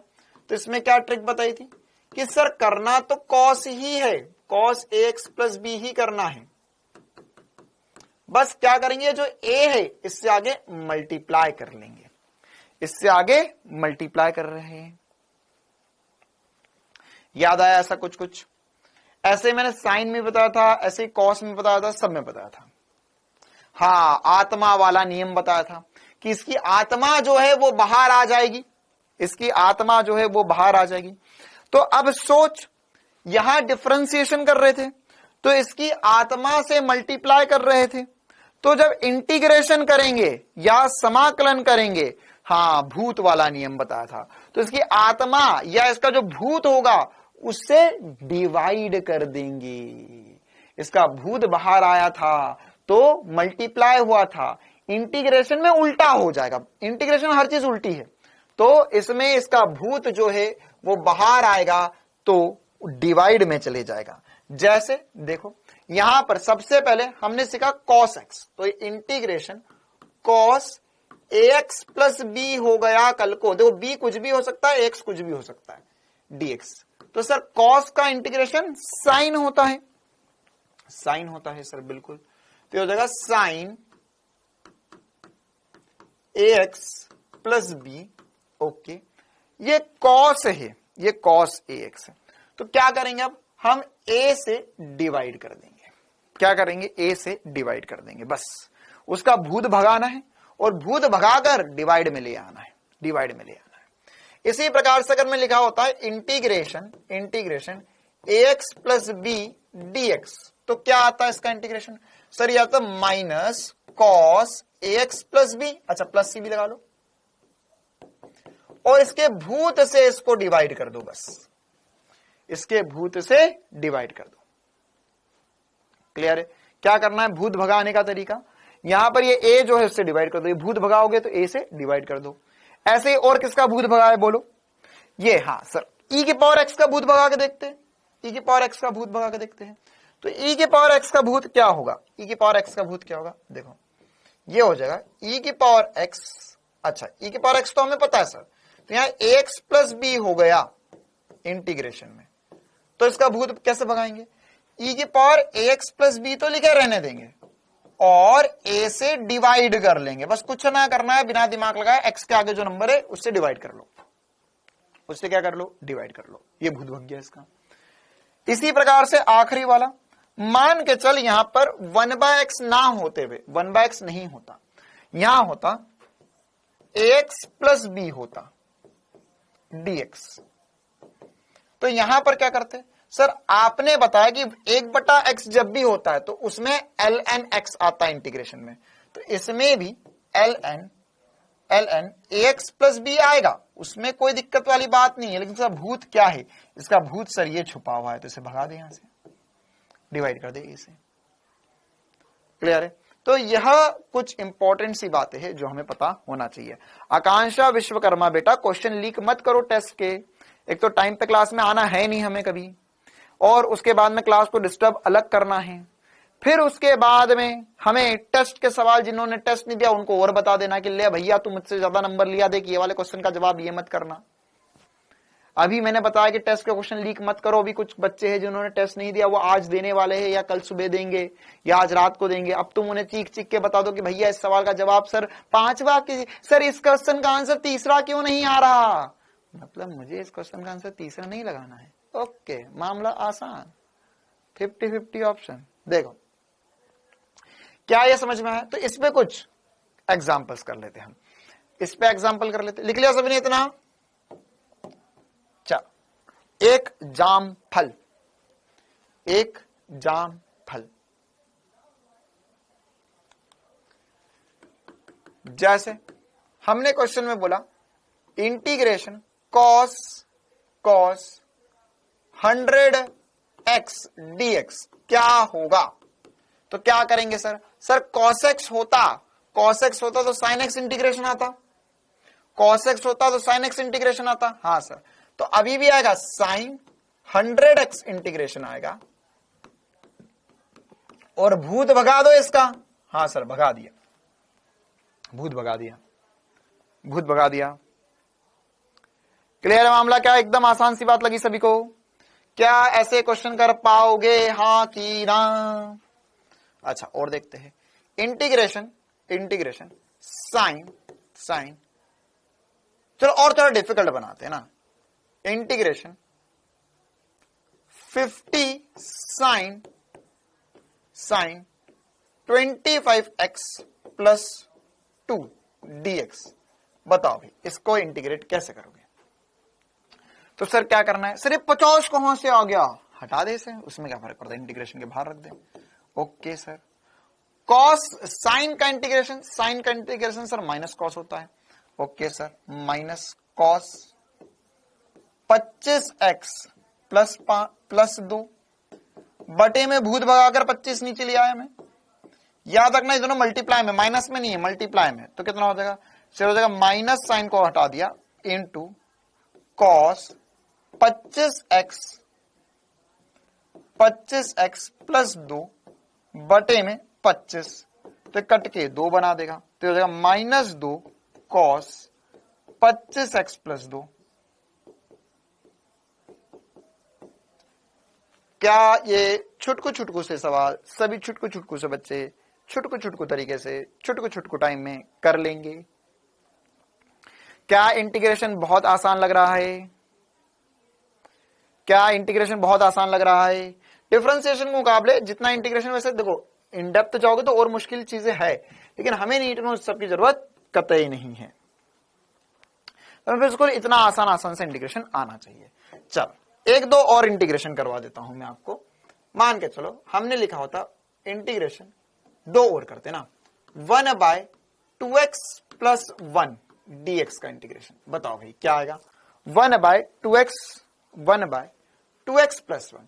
तो सर ये 1/, हाँ 1/, का एक ही फंक्शन है हमारे पास जिसमें 1/, आता है फलन जिसमें ln x हो जाता है।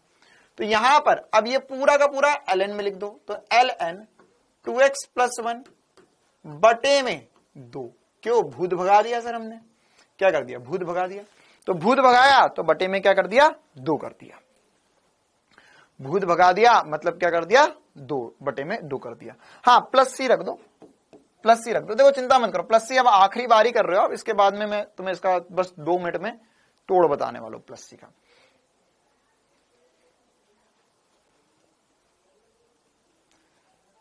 क्लियर है कहानी? कॉस का माइनस साइन क्यों नहीं हो रहा? मूर्ख, क्योंकि साइन का प्लस कॉस इंटीग्रेशन डिफरेंशिएशन होता है, इसलिए। क्या बोला समझ नहीं आया ना? तो इसलिए बोल रहा हूं क्लास को ध्यान से सुना कर। अभी बता दो 2 मिनट पहले, 5 मिनट पहले। चलो एक आखिरी सवाल कर लेते हैं। हमें क्या? मत सुनो मत सुनो, आंखें कान सब बंद करके बैठ जाओ, मेरा तो फायदा है भैया। चल अब क्या होगा? e की पावर -5t dt का इंटीग्रेशन। सर t कैसे आ गया? क्या फर्क पड़ता है? कॉस मतलब t हो, x हो, dt हो, dx हो, कोई फर्क नहीं पड़ता, चीजें तो वही होगी। अच्छा चल अब ये कितना होगा? ये होगा सर e की पावर -5t और डिवाइड कर दो क्या -5 से। हाँ कहानी खत्म, पैसा हजम, खल्लास, टाटा बाय बाय, फिनिश। आ गया आंसर। अरे आ गया आंसर, टाटा बाय बाय, खल्लास, फिनिश। Okay sir. हाँ चलो एक और कर दो यार। इंटीग्रेशन के Q1 Q2 बटे में r² dr का इंटीग्रेशन। और ये सर यह तो कहीं पड़ा पड़ा लग रहा है मेरे तो। हाँ बहुत जोर से लग रहा होगा। कैसे करेंगे? तो सर ये क्या होगा? ये क्या लिखा है? तो देखो ये k Q1 Q2 तो तुझे मतलब नहीं, वैसे कूलम का नियम लिखा हुआ है। तो अभी हमें k Q1 Q2 तो कांस्टेंट, इसे बाहर फेंक दो। k Q1 Q2 को सर हमने फेंक दिया बाहर। अच्छा अब क्या बचा? अब बचा सर dr बटे में r का स्क्वायर, ये इंटीग्रेट करना है। अब r का स्क्वायर का इंटीग्रेशन क्या होता है ना? r के स्क्वायर का इंटीग्रेशन 1 बटे में, 1 बटे में। सर हम चाहे तो इसे लिख सकते हैं Q1 Q2 तो रहने दो, इसका तो कोई रोल नहीं है। इसे हम लिख देते r की पावर -2 dx या -2 dr, r की पावर -2 तो -2 मतलब सर हम तो कर देंगे, अब तो कर दो फटाफट, फिर कर दो भैया। -2 मतलब क्या करना है सर? अब क्या करें? k Q1 Q2 लिखेंगे सर। ये हो जाएगा सर r की पावर -2 + 1 अपॉन में -2 + 1 is the correct answer for this question. r की पावर -2 + 1 अपॉन में -2 + 1। अच्छा सर तो क्या हो जाएगा? ये हो जाएगा r की पावर -1 और नीचे -1 बचेगा। तो ये मैं लिख सकता हूं कि Q1 Q2 इंटू r की पावर -1 और एक और -1 बचेगा। तो ये -1 क्या इसके मल्टीप्लाई में ही एक तरीके से पूरे के। तो ये r की पावर -1 को लिख सकता हूं मैं कि Q1 Q2 बटे में r। यह -1 पावर में था, ये नीचे चले गया और ये -1 ऐसे कैसा आ गया।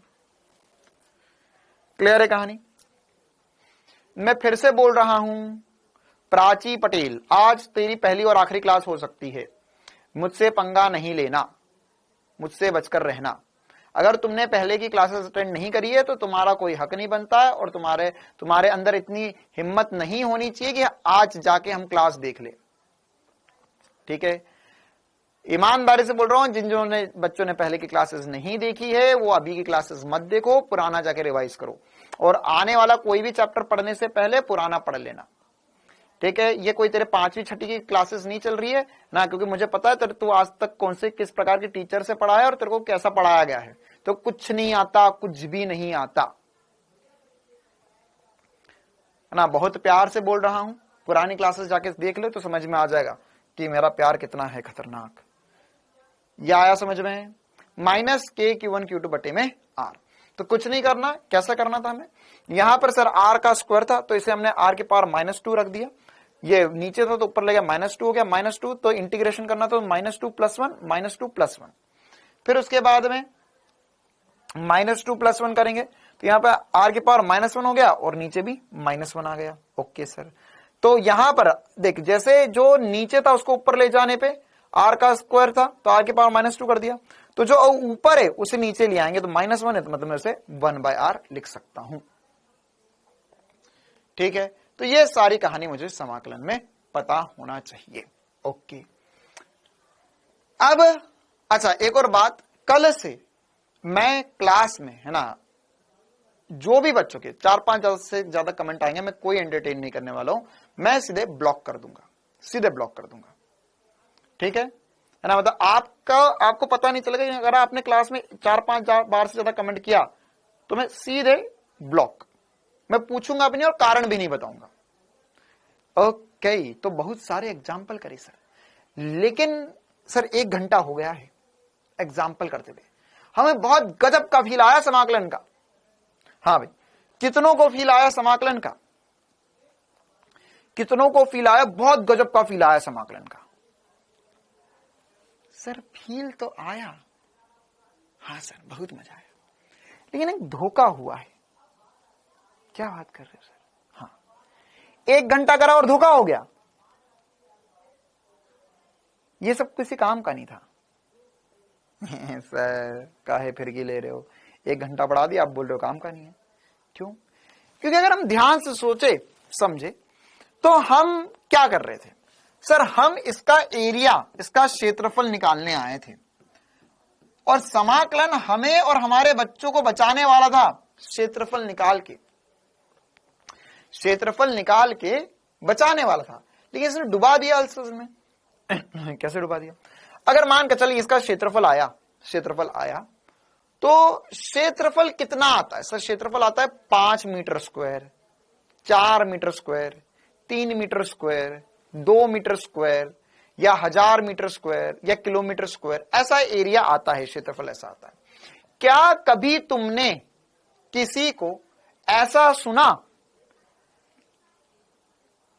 तेरे पास कितना क्षेत्रफल या कितना बड़ा खेत है? मेरे पास x³ बटे में 3 + c एकड़ का क्षेत्र, एकड़ का खेत है। नहीं, हमारे यहां पर 2/3 x⁵5/3 बीघा का खेत है। ये कौन सा खेत है? ये तो गांव में खुद नहीं समझ पाओगे। तो ये चक्कर क्या हुआ? एक्चुअल में अभी हमने जो क्षेत्रफल निकाला वो ये क्या था? ये कोई फलन था, ये सब क्या था? कोई ना कोई फलन थे।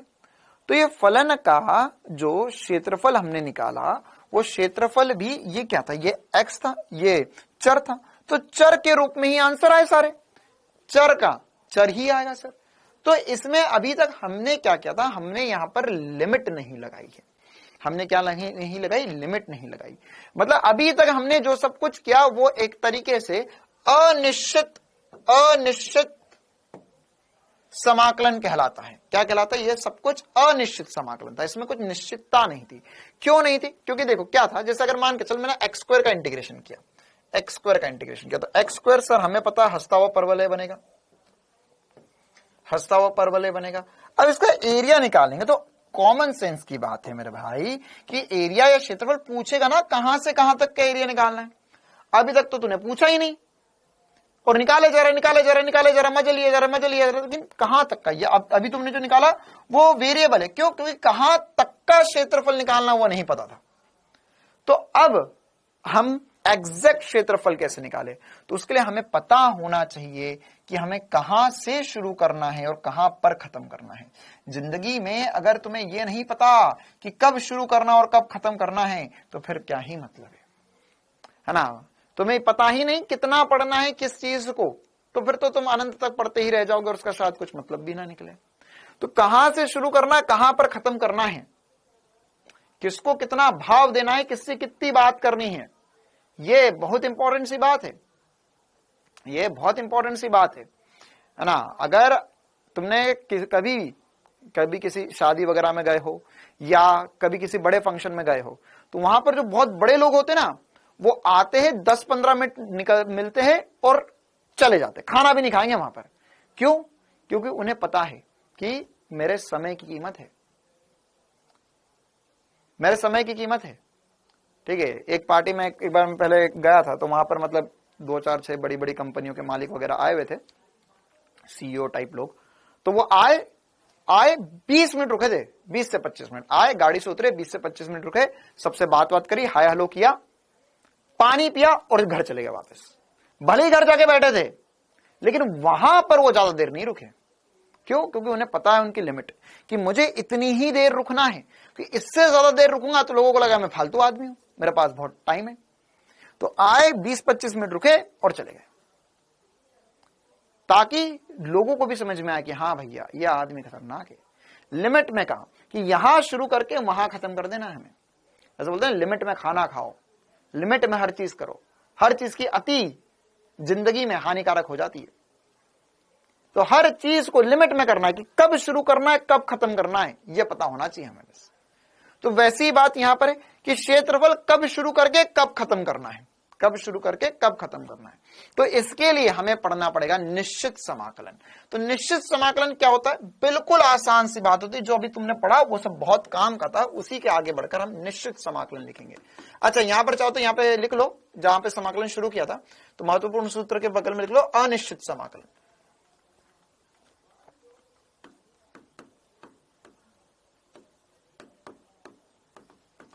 निश्चित समाकलन,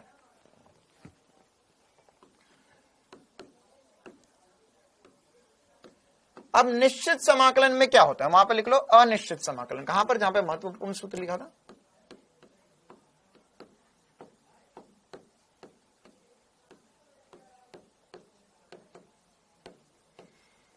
तो निश्चित समाकलन में क्या होता है सर? निश्चित समाकलन में हमें बस लिमिट रखना आना चाहिए। लिमिट रखना मतलब वैल्यू रखना आना चाहिए। तो सर कहां से कहां तक वैल्यू रखते, कैसे रखते? जैसे अगर मान के चलो हमें बोला था इंटीग्रेशन, वैसे देखो इसको गणित के भाषा के रूप में ऐसा गंदा सा लिखते हैं, इसे लिखते ए से बी इंटीग्रेशन एफ डीएक्स जो होता है वो होगा इंटीग्रेशन के बाद में मान के चलो जी बन गया, तो वो हो गया जी एक्स, उसमें रखेंगे अपर लिमिट ए से लोअर लिमिट ए से अपर लिमिट बी, और फिर इसे लिखेंगे जी बी माइनस जी ए। ये लिखा, लेकिन सर ये तो कुछ समझ ही नहीं आया, क्या है ये? अब इसको हम आसान शब्दों में समझते हैं। इसे कहते हैं हम ए को लोअर लिमिट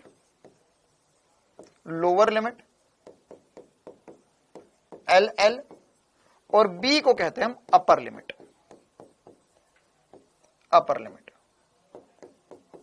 यूएल।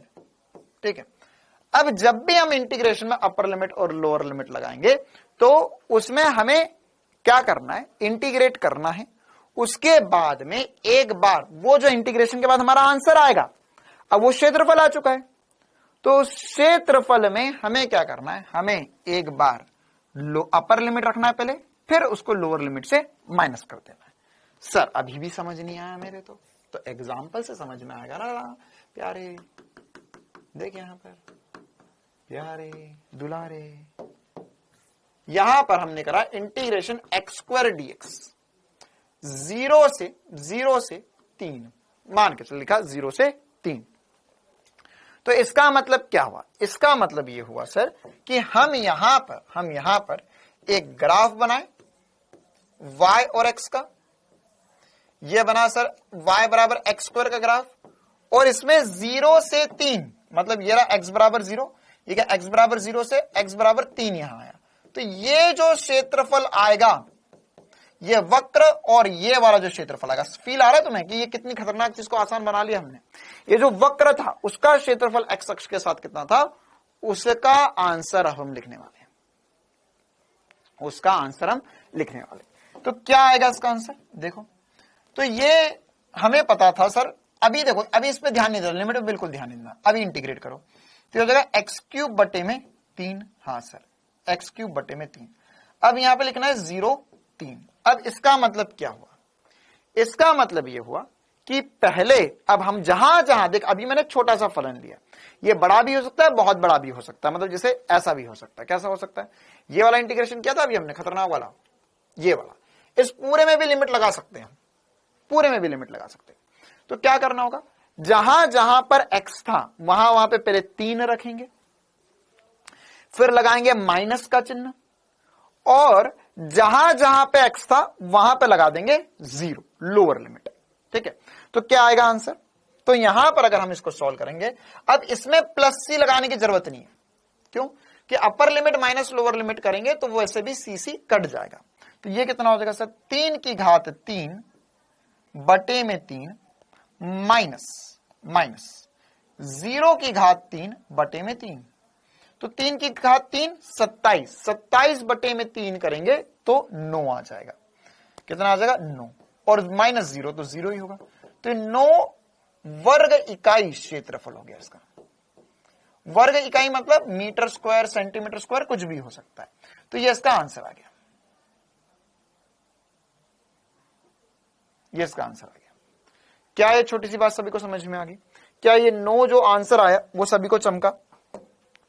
कैसे किया, क्या करना है, समझ में आ गया?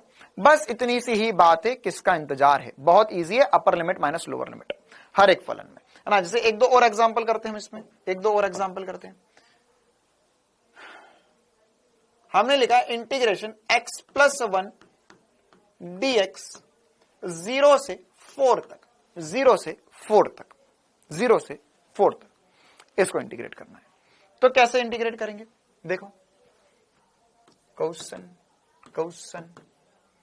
तो अब पहले इंटीग्रेशन कर दो। तो सर x का इंटीग्रेशन होता है x स्क्वायर बटे में 2 प्लस 1 का इंटीग्रेशन हो जाएगा x। मैंने दिखाया अभी कि जो भी नंबर होगा, संख्या, तो संख्या ऐसी कैसी रख दो, उसके आगे मतलब 1 इंटू एक्स कर दिया मैंने।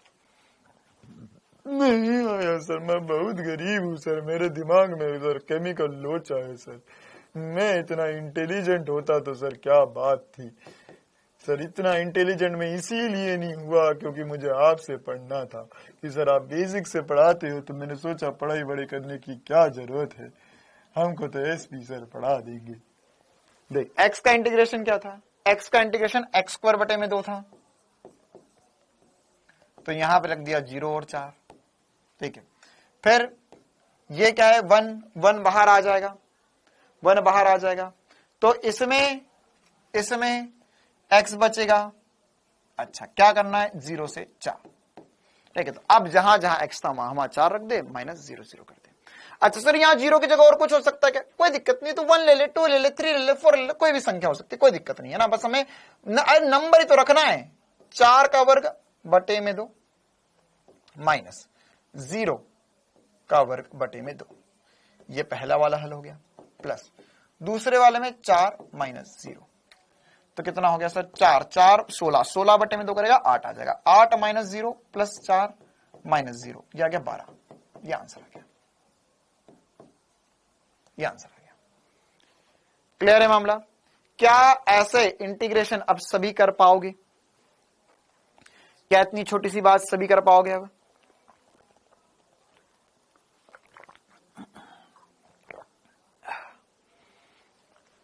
जैसे देखो, एक दो और खतरनाक एग्जांपल। अब ये सिंपल वाले सभी से बनेंगे क्या? ये सिंपल वाले सभी से बनेंगे?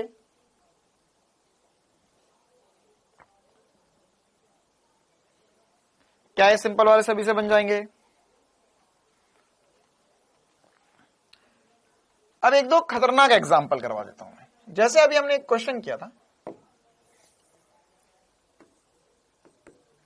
इंटीग्रेशन के Q1 Q2 बटे में R स्क्वायर, यह भी इंटीग्रेट करा हमने, यह होमवर्क में ऐसा क्वेश्चन है ना, इंटीग्रेट करा हमने। अब इसकी जगह हम R1 और R2 लिख देते। R1 से R2 तक इंटीग्रेट करके बताना है आपको।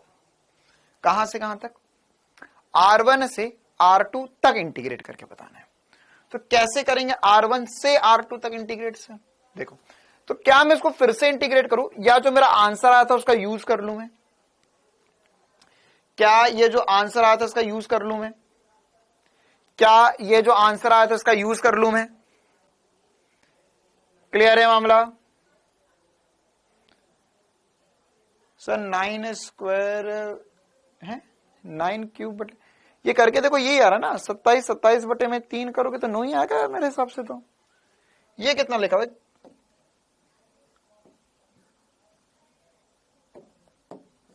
ये कैसे करेंगे?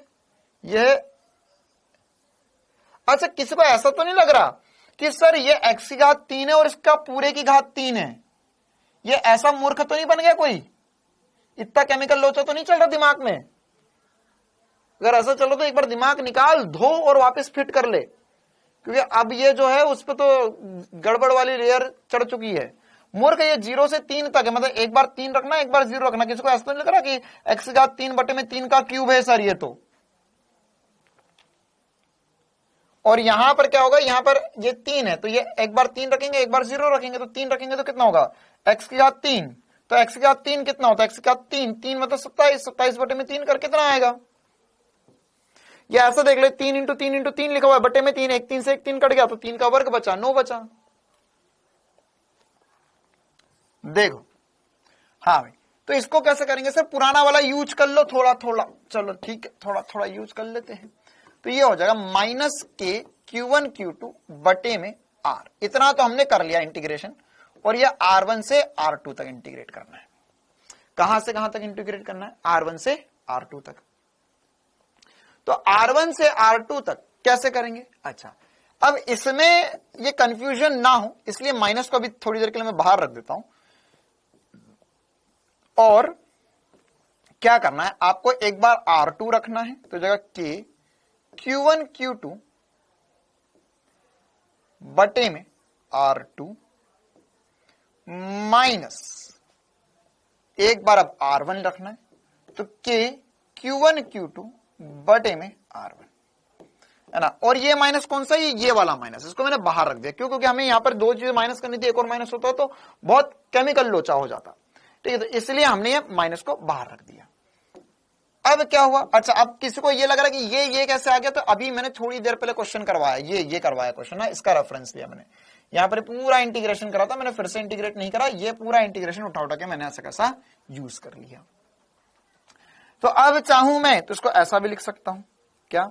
इस पूरे में से K1 Q2 कॉमन ले लो तो माइनस के, अच्छा ये माइनस है ना, अंदर मल्टीप्लाई भी हो सकता है। ये अगर मैं माइनस अंदर मल्टीप्लाई करूं तो माइनस के Q1 Q2 बटे में R2 आएगा यहां पे, प्लस ये माइनस माइनस प्लस हो गया, के Q1 Q2 बटे में R1। आप चाहो तो इसको इधर भी लिख सकते हो। देखो ये सब एक ही बात है, ये तो क्वेश्चन में हमें आगे चलकर जरूरतें पड़ेंगी, इसलिए बस मैं तुम्हें थोड़ा बहुत गणित सिखा रहा हूं। माइनस के Q1 Q2 बटे में R2, ये आंसर आ गया। ठीक है, आप चाहो तो इसमें से के Q1 Q2 बाहर भी रख के आंसर लिख सकते हो। कैसे? आप चाहो तो इसको लिख सकते हो के Q1 Q2 बाहर आ गया, 1/R1 माइनस 1/R2 हो गया। ये भी आंसर है, सेम ही सब कुछ। ठीक है कहानी। चलिए एक लास्ट सवाल करना है हमें जो बहुत ज्यादा इंपॉर्टेंट भी है। मान के चलो कि इसी में हमें कल को, वैसे हमें 2-3 टाइप के और क्वेश्चंस बचे हुए होमवर्क में दिए मैंने, एक बार आप ट्राई कीजिएगा। देखो उसमें एक बहुत इंपॉर्टेंट टाइप का क्वेश्चन है। क्या? मान के चलो हमको कल को ऐसा बोला integration cos x dx, cos x भी बोल सकता है, चलो एक्स की मैं थीटा बोलता हूं इस बार, कॉस थीटा डी थीटा 0 से 90 डिग्री या पाई बाय 2 बात बराबरी है। 0 से 90 डिग्री या पाई बाय 2 बात बराबरी। तो अब इसका इंटीग्रेशन क्या होगा? तो सर इसका इंटीग्रेशन क्या होगा? Cos theta. अच्छा सर कॉस थीटा का इंटीग्रेशन तो साइन थीटा आपने बताया था, कॉस का इंटीग्रेशन साइन होता है। ठीक है सर, तो ये क्या होगा सर? यहां पर ये इंटीग्रेट करेंगे तो 0 से पाई बाय 2 मतलब 90 डिग्री, किसको पाई बाय 2 अच्छा नहीं लगता तो 90 डिग्री भी लिख सकता है। तो कॉस का इंटीग्रेशन हो जाएगा साइन थीटा 0 से पाई बाय 2। अब इसको कैसे करेंगे? ध्यान से समझना, इसको कैसे करेंगे। एक बार पहले पाई बाय 2 रखो तो हो जाएगा सर साइन पाई बाय 2। अब यहां -0 मत कर लेना, माइनस साइन 0। ठीक है, तो कितना आएगा? ये कितना आएगा सर? साइन पाई बाय 2 या साइन 90 डिग्री होता है 1, तो 1 - 0 1 आ गया आंसर। कितना आ गया आंसर? 1 आ गया। क्लियर है कहानी? इसी प्रकार से अगर आपसे पूछा होता क्वेश्चन में पूछा होता आपसे integration sine theta D theta 0 से पाई, थोड़ा सा बढ़ा दिया मैंने, 0 से पाई ले लिया, ठीक है। तो 0 से पाई लूंगा तो आंसर कितना आ जाएगा? 0 से पाई लूंगा तो आंसर कितना आ जाएगा? पाई मतलब 180 डिग्री। देखते हैं सर, साइन का इंटीग्रेशन होता है माइनस कॉस। अब ध्यान से सुनेंगे सभी, साइन का इंटीग्रेशन होता है माइनस कॉस थीटा। कहां से कहां तक इंटीग्रेट करना है? 0 से पाई तक या 0 से 90 डिग्री तक इंटीग्रेट करना है। ठीक है, तो अब यहां पर ये माइनस साइन जो है, इस माइनस साइन को हम बाहर रख देंगे। देखो जब भी इंटीग्रेशन हो माइनस आ तो थोड़ा सा बाहर रख देना उसको थोड़ी देर के लिए, क्यों? वरना फिर से वही केमिकल लोचा हो जाएगा, तुम्हें समझ नहीं आ पाएगा। तो यहां माइनस साइन को हमने बाहर रख दिया और लिखा कॉस थीटा। कहां से कहां तक इंटीग्रेट करना है सर? पाई से 0 तक। अच्छा, cos pi minus cos 0। Cos pi क्या होता है? सर कॉस पाई की जो वैल्यू होती है वो -1 होती है, कॉस 0 की वैल्यू भी 1 होती है। तो ये माइनस तो फॉर्मूले का हो गया और यहां पे फिर से 1 आ गया, तो कितना हो गया? -1 -1 तो -2 हो गया, तो ये आ गया -2, या हो गया 2। देखो ध्यान से, देखो मगर ध्यान से, क्या ये सभी को चमका? 2 आंसर आ गया, 0 से पाई के लिए। यस सर, बहुत मजा आया। अब इसी मजे को और मजेदार बनाने के लिए मैं आपको बता रहा हूं इसका एक SP स्टार। देखो सर, यहां 1 आया, यहां 2 आया, तो ये आधा, ये 2 करा तो क्या डबल हो गया आंसर? ऐसा कुछ था क्या? हाँ, ऐसा ही कुछ था। देखो इसका एक बहुत गजब का SP स्टार बता रहा हूं, उसके लिए आपको ग्राफ याद होना चाहिए। मतलब अब ये जो बता रहा हूं उससे आपको कभी भी ये इंटीग्रेशन करने की जरूरत ही नहीं पड़ेगी, और सीधे आंसर निकाल पाओगे, सीधे आंसर निकलेगा। सर क्या बात कर रहे हो? ऐसी मशीन, इधर से आलू डालेंगे उधर से सोना निकलेगा। हाँ, इधर से तुमने सवाल डाला उधर से जवाब निकलेगा, बिना सॉल्व करे। देखना ध्यान से, अगर मैं यहां पर तुम्हें साइन थीटा लिखूं और यहां पर थीटा लिख दूं, साइन थीटा, तो ग्राफ कैसा था सर? ये जो ग्राफ था वो कुछ ऐसा था। अच्छा, ऐसा ही ग्राफ अगर मैं चाहता तो पीछे भी बना सकता था, कोई दिक्कत वाली बात नहीं है ना। यही ग्राफ रिपीट होता रहता है। तो इसमें यहां पर यह था 0, यह था सर पाई बाय 2, यह था पाई, यह था 3 पाई बाय 2, या आप इसको डिग्री में भी लिख सकते हो, यह था 2 पाई। अच्छा, इधर कितना होगा सर? ये भी -π/2 हो जाएगा, ये -π हो जाएगा, है ना। अब ध्यान से देखना, अच्छा ऐसे ही ग्राफ कॉस का भी था, ऐसे ही ग्राफ किसका था, कॉस का था। सर कॉस का थोड़ा सा खसकेल ग्राफ था। अरे सर कैसा खसक गया, देखो ये ग्राफ जो था वो ऐसा था कॉस में,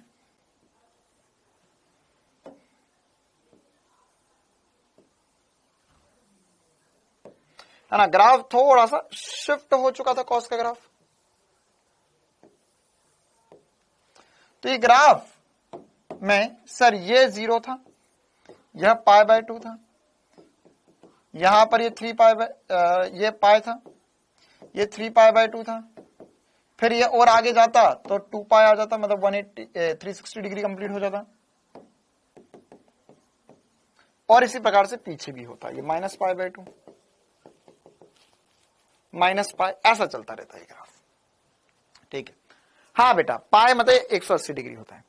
तो अब इसका मतलब ये हो गया कि अब मेरे पास एक रामबाण हथियार है। क्या रामबाण हथियार है?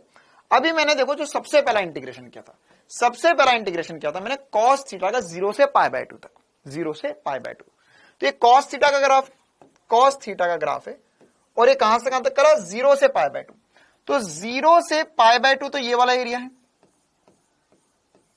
हाँ सर, ये आंसर आया था मेरा 1, ये आंसर आया था मेरा 1। देख ये आंसर आया मेरा 1। मतलब ये हुआ कि जब भी मैं यहां पर वक्र बना रहा हूं, और इस साइन और कॉस का वक्र तो एक ही जैसा है, और इस वक्र में ये जो पूरा टोपी है, इस टोपी में आधी टोपी का क्षेत्रफल 1 होता है, आधी टोपी का क्षेत्रफल 1 होता है, इस आधी टोपी का क्षेत्रफल 1 होता है, और इधर वाली आधी टोपी का भी क्षेत्रफल 1 है। तभी तो 0 से पाई तक सॉल्व करने पे 2 आ गया था, 0 से पाई तक सॉल्व करने पे 2 आ गया था। तो यहां पर ये 1 है, ये भी 1 है। तो इसका मतलब ये हुआ कि आगे इंटीग्रेशन जो है वो मुझे सॉल्व करने की जरूरत नहीं है। क्यों? क्योंकि मुझे पता चल गया सर, ग्राफ आता है मुझे पता चल गया कि सर जब पूरी टोपी बनेगी तो यहां पर ये आधी टोपी का 1 आएगा, ये 1 आएगा। अच्छा, तो सर और एग्जांपल, मतलब कि अगर मेरे को किसी ने पूछा होता इंटीग्रेशन माइनस, अब ध्यान से समझना, -π/2 से +π/2 cos थीटा डी थीटा, तो क्या मैं बिना पेन चलाए आंसर बता सकता था? बिल्कुल। कैसे? cos थीटा के ग्राफ पे आओ, -π/2 से +π/2, सर आधी टोपी इधर है, आधी टोपी इधर है, तो ये हो गई 1 और 1 2 टोपी, मतलब आधी टोपी। तो यहां पर एक क्षेत्रफल इसका, एक क्षेत्रफल इसका, 2 आंसर आ गया। चाहो तो सॉल्व करके देख लेना, यही है मजा, बिना सॉल्व किए आंसर।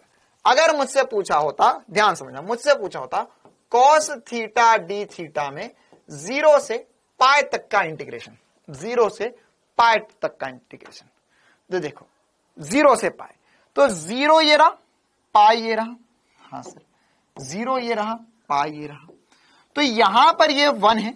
अच्छा सर ये 1 है तो ये भी 1 होगा क्या? ना ना ना ना ना ना ना ना ना ना ना ना, ये -1 होगा। ये कितना होगा? -1 होगा। तो आंसर कितना आएगा? सर ये +1 है, ये -1 है, तो आंसर हो जाता 0। तुम लोग चाहो तो इंटीग्रेट करके सॉल्व करके आंसर निकाल लेना, आंसर यही आएगा। ऐसे अब बहुत सारे क्वेश्चन है जिनको तुम बिना मेहनत के सॉल्व कर सकते हो। 0 से 2 पाई में अगर मैंने बोला होता साइन थीटा का इंटीग्रेशन, बताओ भाई जल्दी से बताएंगे। 0 से 2 पाई में साइन थीटा का इंटीग्रेशन, मतलब ये प्लस ये प्लस ये प्लस ये, कितना आता?